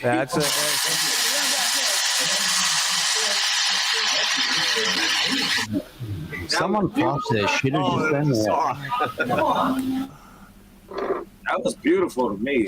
I enjoyed Good job. That had a lot of emotion and pain, and I don't know. I love that shit. LC I was dying to play through it, but I ain't trying to fuck nothing. Yeah, I got my troll. I told you before I already gifted them those subs that they tried to diss me in that highlighter. I told you. I already gifted them them subs. Rosa is Johan, by the way. Johan is Rosa. Oh, did he get more? It's like a game of the crying game over here at the moment. Lewis, Bobby, Walmart, Asphalt Jungle, Rosa. Purry, doing it for fun. Rosa, is that 2 roses? Oh no! Oh, sorry. Yeah. 2 roses. 2 roses counts. Lewis. Holy frig! I don't know to tell nobody. I think from an A&R's perspective, from a music producer's perspective, from me and being musically inclined, All I got Night, Jersey J. That's good. I think that'll fuck around and be a fucking Chevy hit. Nigga, make a commercial with that. Hey, Jersey J. Something. Yeah, you sure are, man. Well, They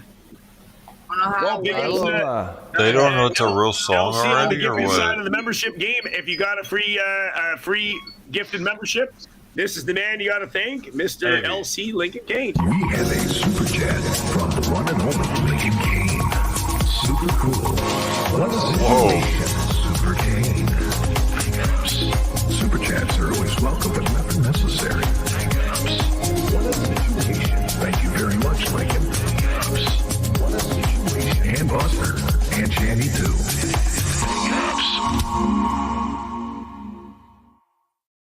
Last but not least, find out what you like in life. How about that? Find out what you like in life. I like to make food. I like to make music. Find out what you. Girls like to go shop. I like now. What do you like? I like code. Find out what you like in life and make sure that you're doing it in the name of God and shit. I'll be chilling. I thought Wolf was For here. beer. Lincoln, you want to do a cheers? Oh, you doing a bowl? A bowl cheers, yeah, a bowl cheers, man. There you go. This is really fun. This is fun. I love it. That was beautiful. I can't see like the chat right now. Sweet. We're all about fun over here. Tuck beat, that's all we do. Fun, fun, fun. I'm not one of those type of people to go to concerts like, oh my God. Like, I don't like when people run to me and, oh my God. Like, no. But what I just heard was like, oh my God, that's cool. I was sitting here ready to just, bang. We heard tickety tick and it's like, I get it. I ain't trying to fuck this rhythm. Yeah, man. Yeah. Hey, we got the genius. Did you hear? I got you. The second you sit down. Didn't she? Yeah. I'll be honest with you. Once I'm completely once I'm completely sure with what everything sounds like when everything's done, I won't even have headphones on me. So it wouldn't be a problem. Yeah, that goes. All right. Right up. All right. You're a tranny. I can do that. 1 second. Thanks, Machinist, for dropping that. Machinist, by the way, thank you so much for the 20 happy anniversary beers and cheers. Cheers, Machinist. Thank you so much. Hey, we got a super chat from Machinist. Super chats are greatly appreciated but never necessary. Machinist, we're not paying you to do 1-arm push-ups. What are you doing? Bring the kid dick. What a situation. Big ups. Hey, thanks. That was hilarious. That was great. Surprise.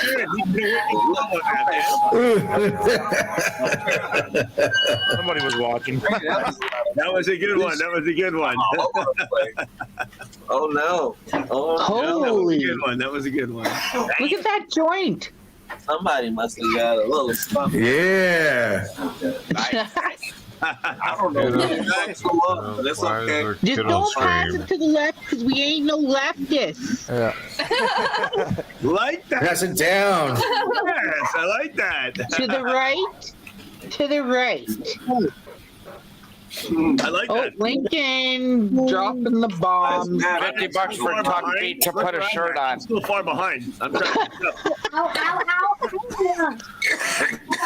Also, I'm not too sure how long we're gonna be, so we have to go start our own live. I'm gonna open up a little space for another person. I'm gonna jump down and enjoy this joint and very good. Enjoy the joint. Enjoy the joint. We'll see you back up here a little bit later. Yeah, if I'm good. Wicked. Happy anniversary. Thanks, everybody. Man, I want to try to drum with you, bro. Fuck yourself. Big upset. Thanks, CFM. Thank you so much for that. LC with the here's 50 for Tuck Beat to put a shirt on. And that's all love. That's all fun. That's all. Big shit talk. That's all good, man. Hell. It's too hot. Hey, drummer. And when you do this, That's me. But I will put a shirt on. Look. What's happening? Oh, no. Too early for that, Jeffrey. Not enough beers yet. Okay. Maybe all right, maybe I'll do it after, man. We'll save. We have to I'm save saving the treatments for later. Fucking. All right. I'll get pretty and all that stuff. Make him sit down, and then turn his neck, and then he plays everyone's cat. It'll be sexy later. For that one,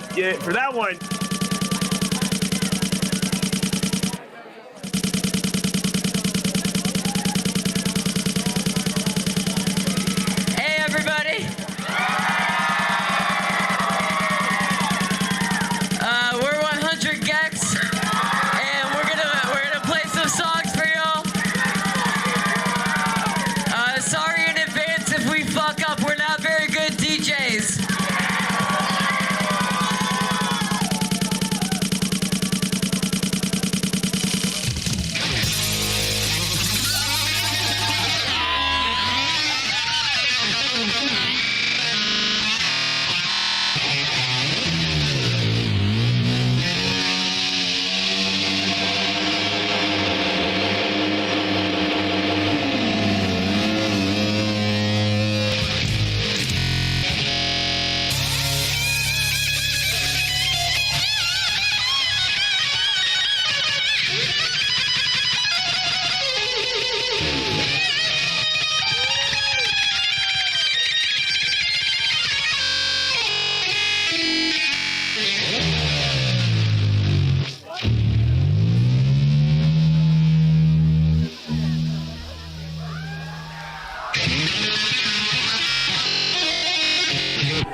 Not bad.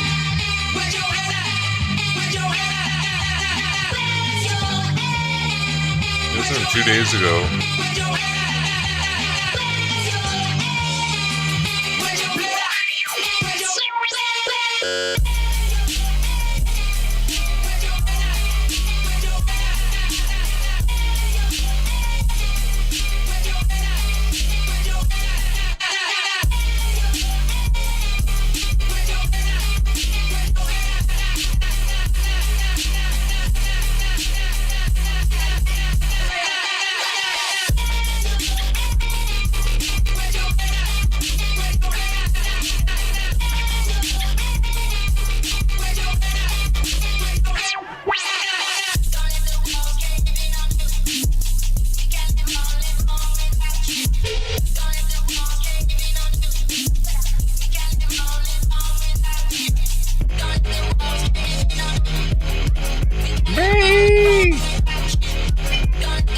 Get the Modelo, it's a Modelo that you may see.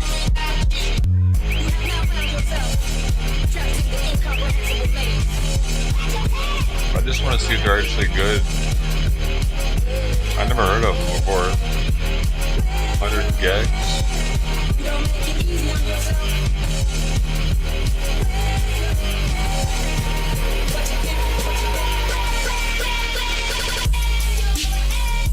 They're not doing very much from what I'm looking at. The mix is good, but their stage, like, they don't need to be there. They could just have this on MP3 pretty much. That's where it's gotten though. It's been like that for a long time.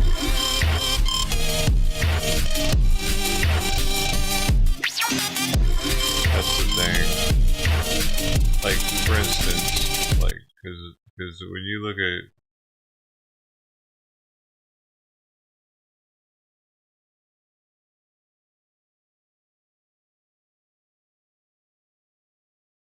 if there's a live performance of Home Division. There is. Okay, now look at the amount of effort that he's about to put in right now. I haven't even seen this, but I know that he has to. Okay, he's got to put these records on here. You know the underground.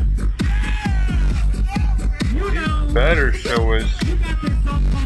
I really haven't seen this one. You know, you got this club called the Dome. Oh wait, he doesn't have real records on. A show called I Power need to Tools. see an old one. What? That 15 years old is not old enough? What the fuck? The fuck, man? Why isn't he using real? Why isn't he using real fucking?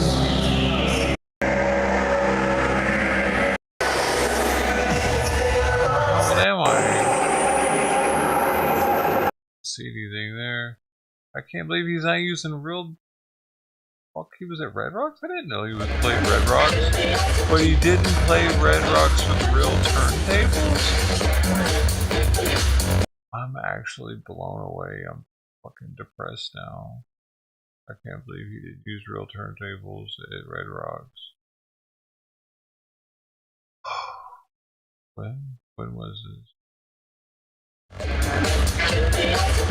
can't believe he played Red Rocks, man.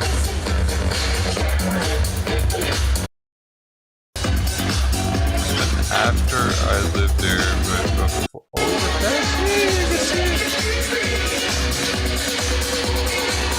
oh, he was an early opener if the sun's still up.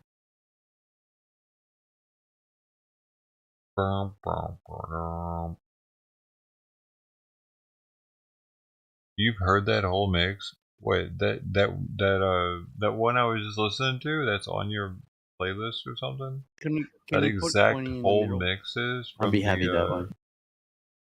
Whatever from that place. Family, they'll be.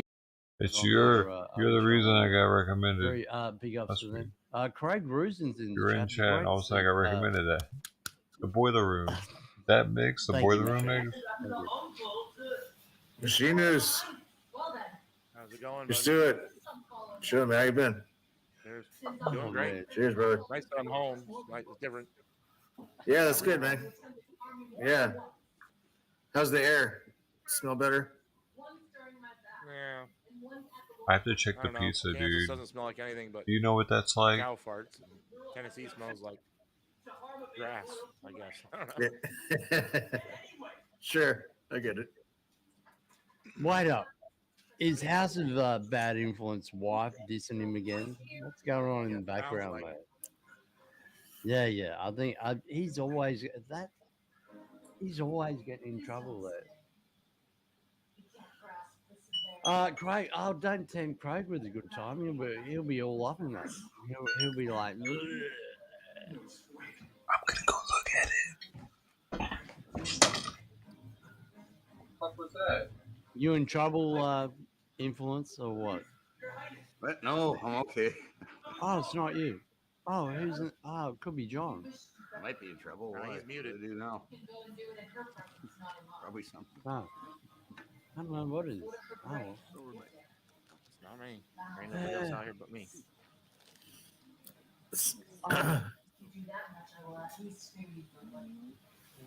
All right. Thanks for letting me on here, guys, and happy anniversary, man. This is cool. Ah, thank you, sir. Thank you, sir. Yeah. Yeah, happy anniversary, by the way. Yeah. You know, Here's to it. another day, but it is another year that the channel is still alive. And it's a very aggressive channel. So if you know, in today's And it's growing. world with Mr. Trudeau and all what's coming up, damn good thing from what See what else is growing.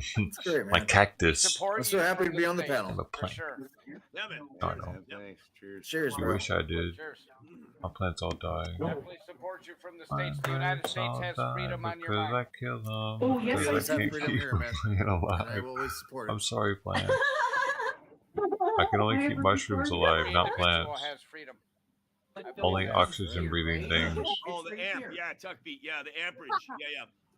Where did he go? 15 a.m. Yeah, Yeah. it's right here. Sorry. All right, go do your live talk, people. See you later. Is that weird? You can search him out, Tuckbeat on the interwebs, whatever. That's how people usually find people. They search on the interwebs. Yep, big up Stuckbeat. Yep. Find your friends, man. Find your friends.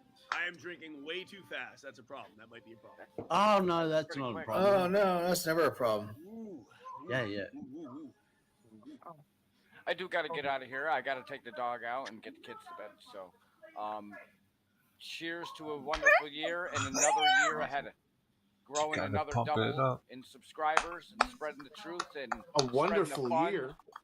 A wonderful year. It What was the a fuck? wonderful year. Thanks, Lisa. Wonderful year. Cheers, everybody. Appreciate it, man. Good to see you, man. Hey, man. Hey, Must be on a Good to different see you, planet. Drew. Good to see you, Elsie. thank Hey, you. Yeah, awesome. man. big up to that guy. I knew that 1 gram dad would catch up with him sooner or later, and now. That was good times though.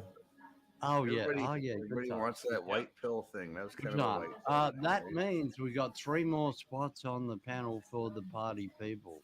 It'd be great to see Eric in here tonight. I know it's late over there; it's a weeknight, but it would be great to see Eric in here. Eric as Mueller? always. Eric, No yeah, couple guys. Chuck Eric. Oh, a couple guys would love to be on here, man. It would be great to see What's the up, Mama? Vicks in here tonight. It'd be great to see the Vicks in here tonight. It'd be great to see all the Canadian freedom people in here tonight. So I So know don't be shy. I know I didn't really say much about it, but anyway, so the reason why Beers, you might be asking, so yeah, it's a 1-year anniversary, but why is Beers and Cheers on a Tuesday night? Whoa, volume It's hype. a simple answer. It's You like that shit? I gave I'm you actually the powers. leaving Canada tomorrow. I'm taking off Forgot it was somewhere so low, my bad. undisclosed location, and I can't say, and you will know only if you follow Travel Fund 69. And of course, Beers and Cheers. I will be live soon. I'm just gonna pop up somewhere, and I'm not gonna say where I'm going. There's a few things on the list. It's gonna be Bring a fishing rod with you. crazy couple week and a half to 2 weeks, maybe. I don't know how long. We'll see how it goes. But get ready for traveling with Travel Fund 69. That's why. Yeah. Oh yeah, baby. I already know. Nice. I already know the destinations where Jeffrey's going. It sounds exciting. Sounds like fun. Yes. And Orcadelia, your last chance tonight to get some energy of Jeffrey. All right. Otherwise, you're out for 2 weeks, baby. She also is going to a destination vacation too as well. So there's going to be so much. Later on. Well, it's still Orcadelia's last chance to get some Jeffrey energy.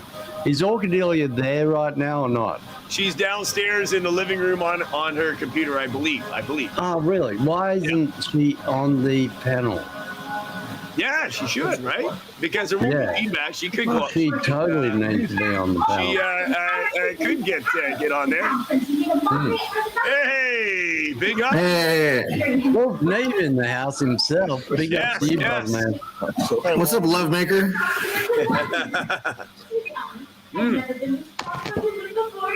Good to see you, buddy. So then what happened? How's it going, Wolf man. Oh, perfect too. Give us a wolf howl. I was adding a light to something and show on screen. Who's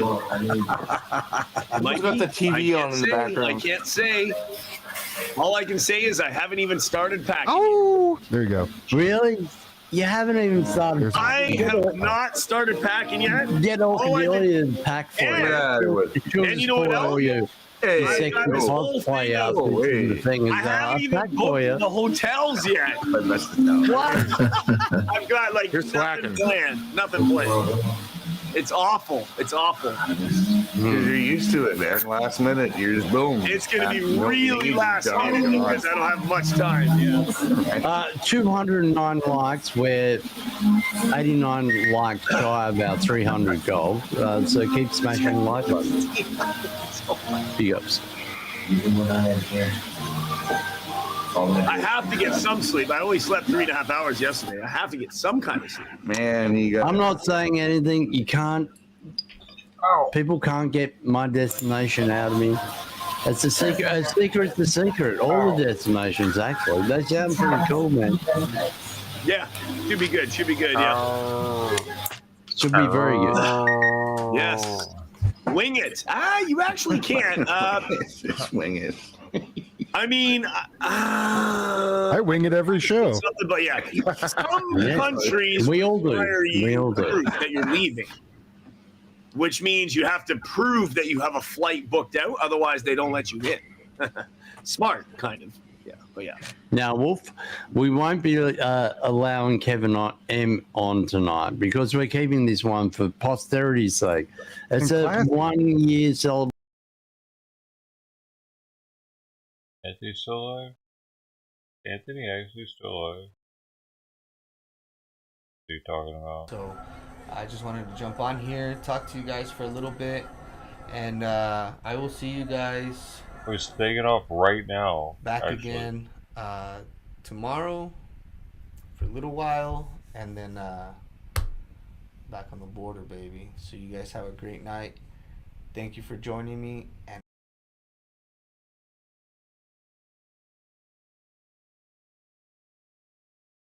So Justin decided to say game over. Awesome. The aliens helped me with that one because I had no fucking idea. Game over. Aliens help me make my way on the internet. Bow, bow, bow, bow. Is he still ignoring me over here?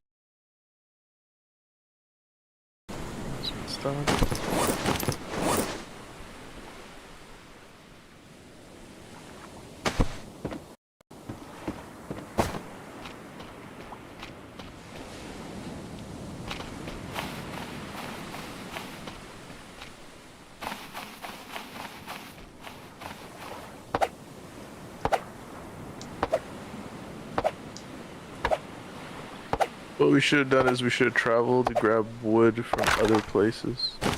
No, we're still gonna do that. I know, it's just because it kind of killed like all the coconuts and shit that we were getting in the shade. The natural shade we were getting. Can't even say my anus. Yeah, we'll always have to It be in wouldn't the let building, me say my anus on TTS. You'd have to be in the shade anyway. Yeah, but you could roam around the whole like island because obviously there was shade all around the island. Oh, these fucking people are boring. Holy shit, I tried to give some content, but he's like, no, I'd rather be boring. I like to be boring. I'm about that boring life. Not that boring life, it's what we do out here. What we do out here. In my life. Ow! What we got in here? I gotta go back over here. I gotta get my food, man. Normal look for hang him? out with these weirdos. He looks a bit like a younger Tommy Temper in that display. Yeah. He's too boring. He's too boring, man. Oh my god. He does, doesn't he, Quinny? Yeah. I know. That's hilarious. It is hilarious. Yes, Big Dom. I should be back in my studio tomorrow. Oh, that's ZPA. Bastards didn't have Big my up own to line. I had to get them instead. Yeah, very good. Big. Melody, do you want to just come next door quick here for a quick one? All right, machinist, start welding this up a big wiener. Yes, lovely. Who's got the TV on, by the way? Cohen's TV is fucking annoying. Oh, is that you, House of Bad fucking influences? This is why I get backstage of mine so much. Ah, that's why you kicked me out a lot. What did I say now? Ah, I'm fucked. Oh, yeah. Well, at least you fixed it. That's good. That's good. No, it's nice and calm. Hey, House of Bad Influence. Look. What, man? Is that a Power Rangers ring? Yeah, it looks like it. Or is Oh, fuck! Crunchbox? I forgot all about that. Jeez. That from a Captain Crunchbox, or that's fucking diagonal. Diagonal. Big ups, man. I forgot all about that.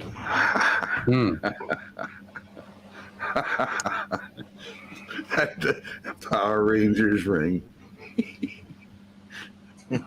That's hilarious. It doesn't give me any extra powers, but I can at least put an imprint on someone's face if they fuck around. Right? True. Bam! Yeah, look at that. The fucking noggin. and the wife's got one too, right? Yeah, it's gonna hurt. Yeah. The fucking thing weighs like 10 pounds. I know. Really. That's awesome. Not really. If you wear it for 10 minutes, it feels like if you take it off again, it feels like you're always wearing the ring. Power Rangers ring. Yeah. It's just. Or that. Remember that motherfucker in the RV? It wasn't Tuckbeat and it wasn't Machinist. It was that Shazam motherfucker. Remember Shazam? Yeah, Shazam. And he had a ring and he used to hold it up to the sky and go, fucking Shazam. Yeah. It turned into a Superman, basically. Yeah, some kind of fucking shit like that, yeah. You didn't fall off. We thought you were having a falling out and thought it was best that you go live on your own channel, Tuckbeat. But big ups to you, bro. Happy 1 year anniversary to you. Big ups. Yeah, that's cool, man. Where do you go? Godless. That's how you tell if they are lizards. All right, she might come up. I think she said she's gonna come up. No, she fucking better. Why can't she go live from downstairs? What's wrong with it? Yeah, she totally can. It doesn't interfere with me. Yeah. I don't want to see you two together. Yeah, there's a lot of females that like you, Jeffrey. I'm a big There's a lot of females that are fans of yours, like Maria. There's a lot of men that are fans of his. And then there's a lot of there's a lot of males that are fans of Orcadelia. You got Craig Ruthen, Mr. Wonderful. Correct. Yeah. You know, and you don't want to break the hearts of these people, Jeffrey. That's right. You don't want to break the heart. No. You want to be in separate locales. Yeah. Drew has a picture of you in his bedroom late at night, Jeff. Excellent. Could be, yeah. That's why Wolf and Yuffie are rarely seen on stream together, except when they're surprising the shit out of me for the first time. And that's why me and Shani are rarely seen on stream together. No, well, you know. Except for when Shani's throwing up on me, of course. I have never seen that. I've only heard. Looking peckish. There's Mr. Wonderful in the chat. He's got me blocked because he's not so wonderful. But anyway, big ups to you, Mr. Wonderful. You giant ass simp. Happy birthday. Happy birthday, 1 year birthday to Beers and Cheers. Let's go. Thank you, sir. Yeah, let's make a song of it. Happy birthday. Beers and Cheers. Happy birthday, Beers and Cheers. Happy birthday, you bull bastard. Happy birthday, Beers and Cheers. Beers and cheers. Do it again. Hooray. Hip, hip. There's only Hooray. Hooray. Hip, hip. The only reason we celebrate years is because the earth is round. No, pretty fucking crappy pedal. Oh my God! Look! Whoa! Whoa! It's spinning. I feel the. Oh! Jeff's gonna come on. We're supposed to have debate, and Jeff's just gonna look at everyone and be like, "I was full of shit. I don't believe any of it." Oh wait, do you feel it? We're moving. Oh no, you're not. That's what I'm expecting to see. Just Jeff come on and be like, "Yeah, I don't believe any of it." I tried to give away all my stuff though, but yes, kind of is great. But anyway, we'll move through that. Orcadelia in the house. Oh, I'm live. Sorry, guys. It's about time. We had another good looking, apart from Queenie, on the chat, on the panel. Yes, indeed. Now, if you've seen Queenie a few years ago, she was a very hot young lady. I've seen photos of Queenie from her younger years, and she was pretty hot property back then. Just freedom takes its toll on you. And look, Jeff lost all his hair. Well, yeah, I did. Yeah, there, yeah. She had really long black hair and beautiful. I have long hair. Beautiful. I miss my hair. But yeah, whatever. 211 likes. Keep the like train going. We're going to do a $10 dono train very soon. I'm just giving you all advance warning.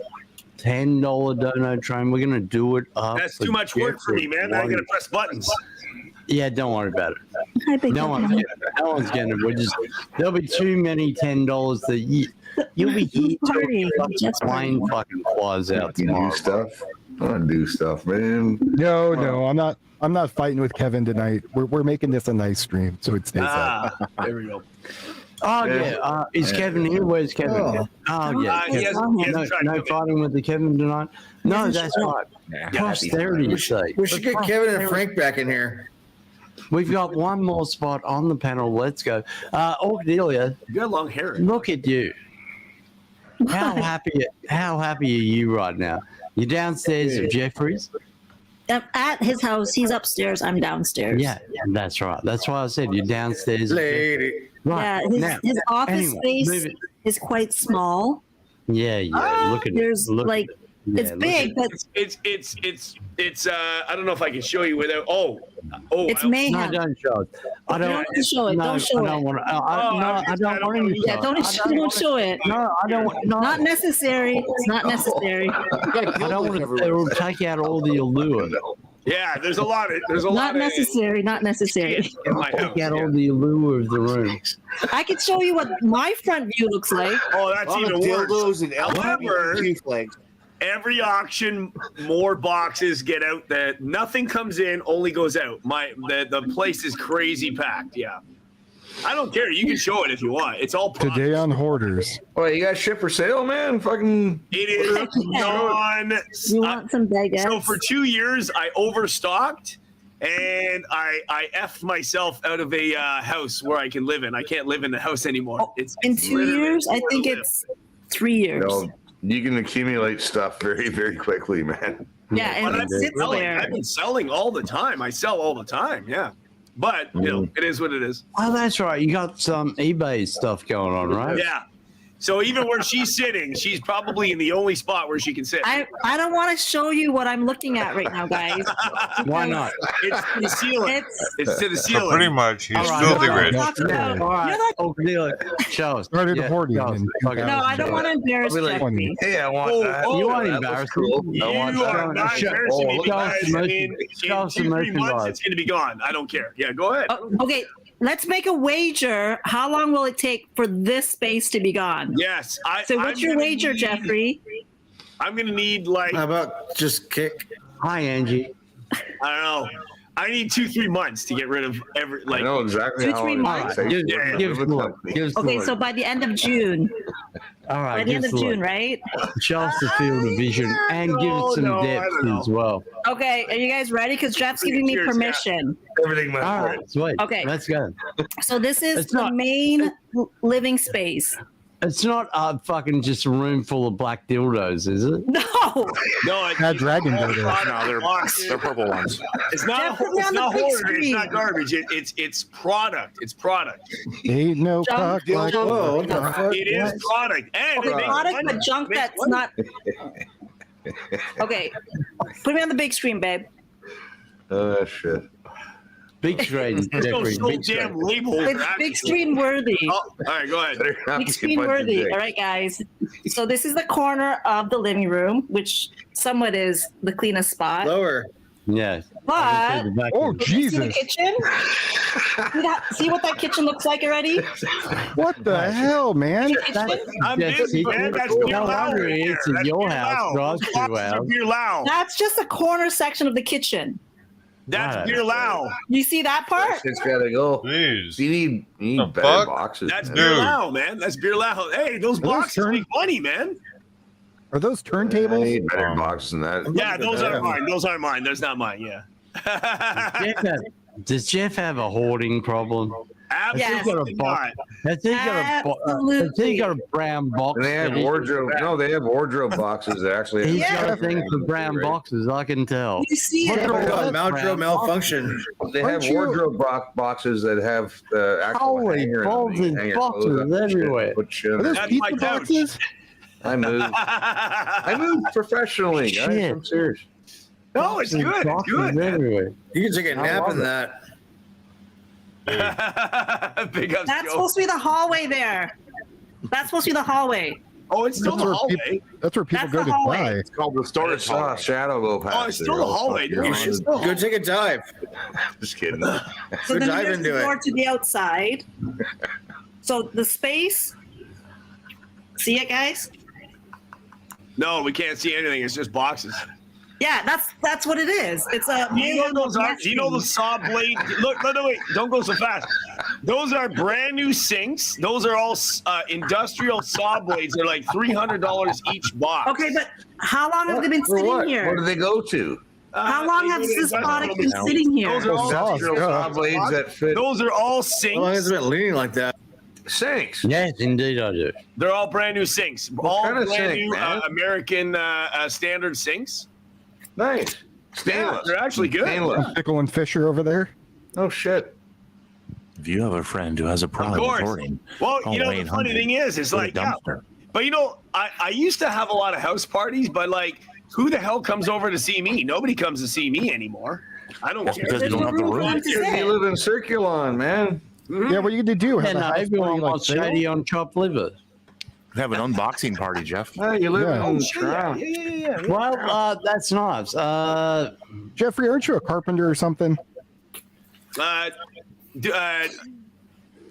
I mean, I'm a general contractor, but I do. My main focus is Why the fuck do you got wires hanging off of those speakers, not in the walls? because I don't give a damn about Bluetooth speakers and all that stuff. I never bothered. No. I said put them in the wall. Sound, Inside I know, the yeah. I You don't know, give a run- shit how it That's looks. a typical thing. Sound. Are those at least Person who double does pane all it windows? never does it at home. Because it's my place, I don't give a shit. If I was doing it for a customer, oh shit, yeah, I would actually give a damn, right? I'd do the best job for the customer, right? Those look like all right, so if you're in Canada and you need a sink, don't ask Jeffrey. Just Orchidelia get will it. fucking Just come get it. Orchidelia will fucking fire sale them shits.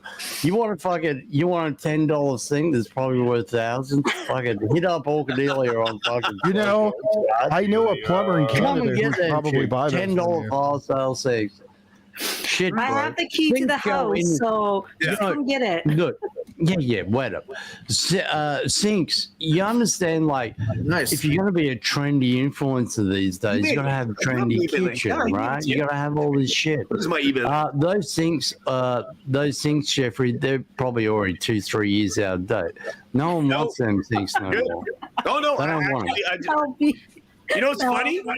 I just sold something that's been collecting dust Yes. for like 3 years. So Yes. the funny thing is, I spent like $100 on 13 of these boxes, and Yeah. literally, I was just gonna throw them in the garbage. But so what happened was, while I was on the way back home, one of these boxes sold, without doxing the customer's information here, one box for $349.99, and I still have 13 minutes to go. So because it sat in my basement, it already made money. Jeffrey, I'm not sure if you know Watch with Wayne. I've been a long time viewer of his. He's from Canada as All well, of them, pretty you got much the same 350 part for you one? are. He's been fighting for truth and freedom since day one. Oh wow! I've been following his show for probably about 4 or 5 years now. He's only on Twitch now, but big up to Watch with Wayne. Let me get you. Yeah, I don't have you. I'm gonna sub to you right now. Wow. He does have a YouTube channel, but he only uses that to redirect people to Twitch. You know, he'll get 400 or 500 people over there on Twitch every night. Every night. That's amazing, man. Big ups. Watch. Big ups, man. You're welcome, watchers, Wayne. Wayne, tonight would be a great night to join the panel and tell us a bit more about yourself. Just saying. Hey, big ups. Watch with Wayne, man. Massive ups, man. How am I already buzzing? Something's weird tonight, man. How are you already buzzing? I've been up since friggin'. I got your email at 5 a.m. that you're going live today. I'm like, oh shit. Okay, go, let's go. Orchidelia told you must have said it last night on the stream because Orchidelia said because I never even talked to her before she talked to me. She goes, you know, did you email LC? But I had just emailed you, so you. I mean, so and I'm like, well, I did send him an email, but why? Oh, because he's something about you doing the getting up early just in case of the. So you said it before I said it to her. So you must have said it last night. I was like, what the hell? Yeah, I did. Yeah. I'm like, that's crazy, man. That's crazy. You're trying to rearrange your day just for beers and cheers. That's like, you do not have to do that. That's insane. That's insane. Well, this is what we do. If you're committed to a cause, if you're committed to a cause, then you follow through, right? You don't just go, you don't say stuff and go, yeah, I'm going to do this, and then you never do it, do you? True. Otherwise, you lose your work. You already do. But even if you said like, shit, man, I'm busy, I can't do it, dude. Nobody's ever gonna call you out on that shit. Like, I mean, like it's crazy, dude. I can never be too busy. You're more on the ball than I am, and and everybody else I know. You're more punctual than I am, but you're very attentive to it than I can be attentive to it. Like, so yeah, damn it. I can't even do what you do. That's what I mean, right? You know what I mean? What I do is hard. Trust me. Damn it. I'm the slave to my own business. I can't even I can't even be away from it sometimes. So it's like it's crazy. Yeah, frig.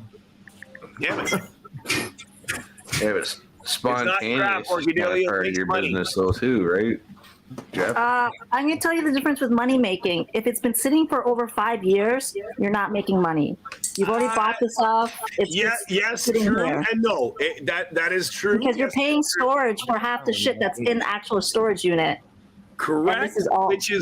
Which is why I've been actually. You know what you saw? You know what everybody saw?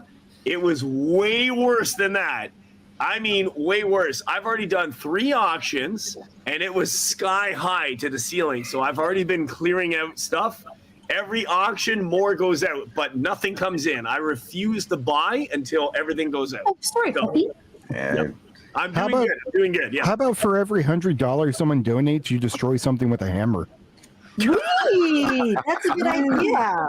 And $50, Orchidelia will run up and slap you in the back of the head. Here's the funny thing is, I will pay for the dump shop to actually come and get the stuff. We'll save him money. Let's get the first 100 going. And part of that box that just sold for $350 would have been part of that because I would have thrown that out, and I never knew that it was worth that much money. Even a garage sale, you couldn't even sort out the products and stuff because nobody's coming for that. I make more money on the auctions that I'm doing than I would any other way. And like it's just it's working. We can at least smash one sink with a hammer. Yeah, one sink with a hammer for $100. Let's do it, Chad. I will buy something right now and fuck it right up. Yeah, there we go. $100. Let's. But 100 Canadian, 75 American. But it doesn't matter. 200 Australian. But anyway. Shall I open up a box and see what surprises are in a box? Donate for me, Wolf. It'll save you money. The problem is some of that's on YouTube. You gonna PayPal me? I'll do it. I'm just gonna say it. You just can't break something. I have to delete it, or I'm responsible for the store. Just open up a box to see what goodies are in this one special box that I keep staring at. No. How about you go open that brown And you guys box. tell me if it's gonna make money or not. Right. All right. Go open one. Go open a box. I bet it's full of black dildos. Toronto. It might not even be my box. Not all my stuff. It's too late to back out of the black dildos there. I'm body pretty sure parts. the first box he goes to will be full of black dildos. He's selling black dildos on eBay. I fucking know. No. I like my shack. Box of That's right, defective that's right. I love my vibrators. It's a box full of knickknacks. There's at least 12 boxes that had little knickknacks in it. That's not even worth selling. It's like these small trinkets and That's just why it gets women's stuff that are like Saturday morning stuff, I think of dildos. That's why. Wait, Jeff, do you have like an entire line of women's clothing? There is women clothing here. There's women boots. Is it his? No, You know those boots? There's some woman boots that are like $2,000 a pair. Hopefully not a black dildo. There's a basket full of old women's shoes that apparently Jeff wants to sell. No, man. Expensive. Look at the price tag. They're over $2,000. Doesn't matter. Just give them away. If there's needy people, out there, 169 viewers. You know what I paid for I those? bet you look great in them, Jeff. Hey, Tyson. How you doing, buddy? Hey, great interview with Chris Sky. I saw that. That was wonderful. It's in that channel, of course. Oh, no way. No, Brady doesn't that says understand Tyson. that. You're right. Chris Is Sky that from Tyson Hockley? I mean, you guys can't make the Oh, band you're from the right. Smash something until the 100 comes in. I'm buzzed anyway, so I can get away with it. But yeah. Hey, I gotta go to bed, guys. I got work in the morning. Who's got work? Yeah. Night. John Bird? Drew. Good night, Drew. All right. I'll see you on John my Bird, channel thanks for tomorrow. hanging out, brother, man. Always a pleasure. Big ups, man. Never very sure. Yeah, big up to y'all. Y'all take care. Thanks, man. Thanks for popping in here, brother. Yeah, later, chat. Big up, Drew. We'll see you You guys very shortly. haven't even seen Jeff's room Panel yet. not too far away. There's no If you're boxes on saying the night bed. to Drew, Zero. Except feel right now. cool. If you're saying night to us, watch your phone. Big ups. Love y'all. Yep. Holy shit, look at this. I'm already done another beer. Oh my God, I'm way drinking too fast, man, for you guys. Yeah. All right. So there you go, everybody. So, Orcadelia, you were so firm that you wanted everyone on panel to have their top off. Like, let's go. It is a party, by the way. You know, it's would only be fitting. That was earlier. Long time. Oh, right. So There's an like, expiry date to that, apparently. Yeah, not a hoarder. Yeah, that's correct. Yes, Not a whore. Yeah, What? you're a collector, You Jeff. said hoarder. Not hoarding. Not hoarding. Not hoarding. Collector. No, he's a collectible. Canadian He's style. How's it going, man? So it's just the inventory spilled naked? over a little bit. But put I'm yourself online. gonna fix that problem, and it won't get to that again. Yeah. I will fix it. It spilled over COVID, and then COVID has It finished. totally spilled over. Yeah, So it's been You sitting have here a- for 3.5 years. Do you have a sense of loss, Jeff? No, kind of not. Do you I feel have- disconnected from the world? My house parties were amazing. I had wicked house parties. Keyword were. Used to. Yeah.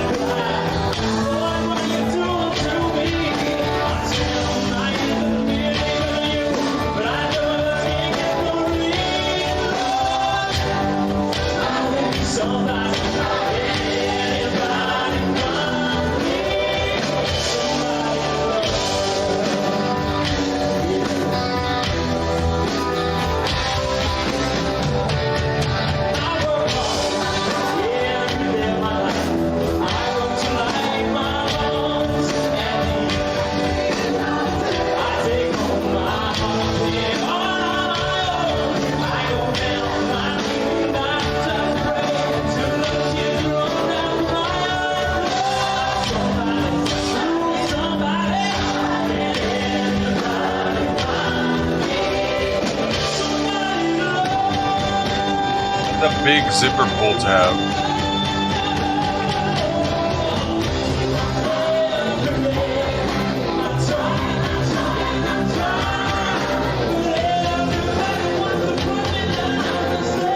Now that we got that out of the way.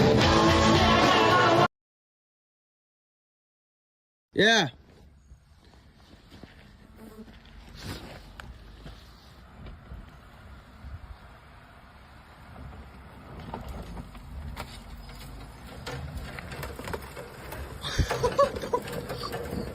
Holy shit. Oh my god!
Here's a new taste treat.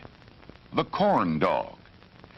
Plump, juicy wieners are dipped in a thick, golden Southern-style corn batter that seals in all their freshness and flavor. If you like hot dogs, you'll love corn dogs. Everybody does. Try a corn dog with your favorite beverage. At the refreshment corner now. Corn dogs.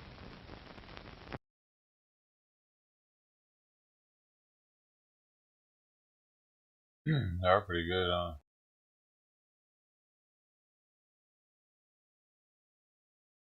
Come with me and you'll be in a world of pure imagination.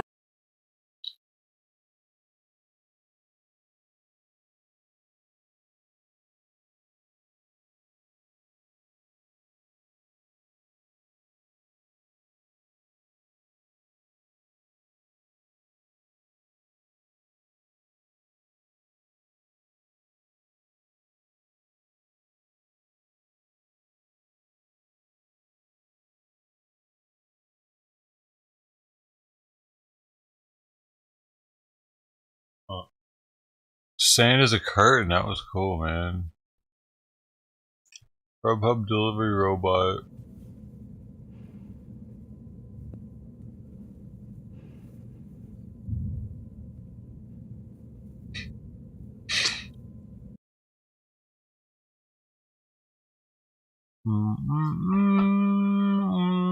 Well, I guess it's time for me to go. Bye, y'all. Remember, eat your jumbo squid and sunflower oil and olive oil.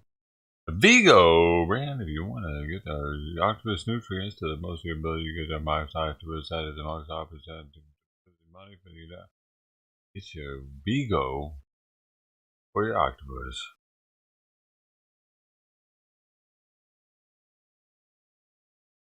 Bye. Good night.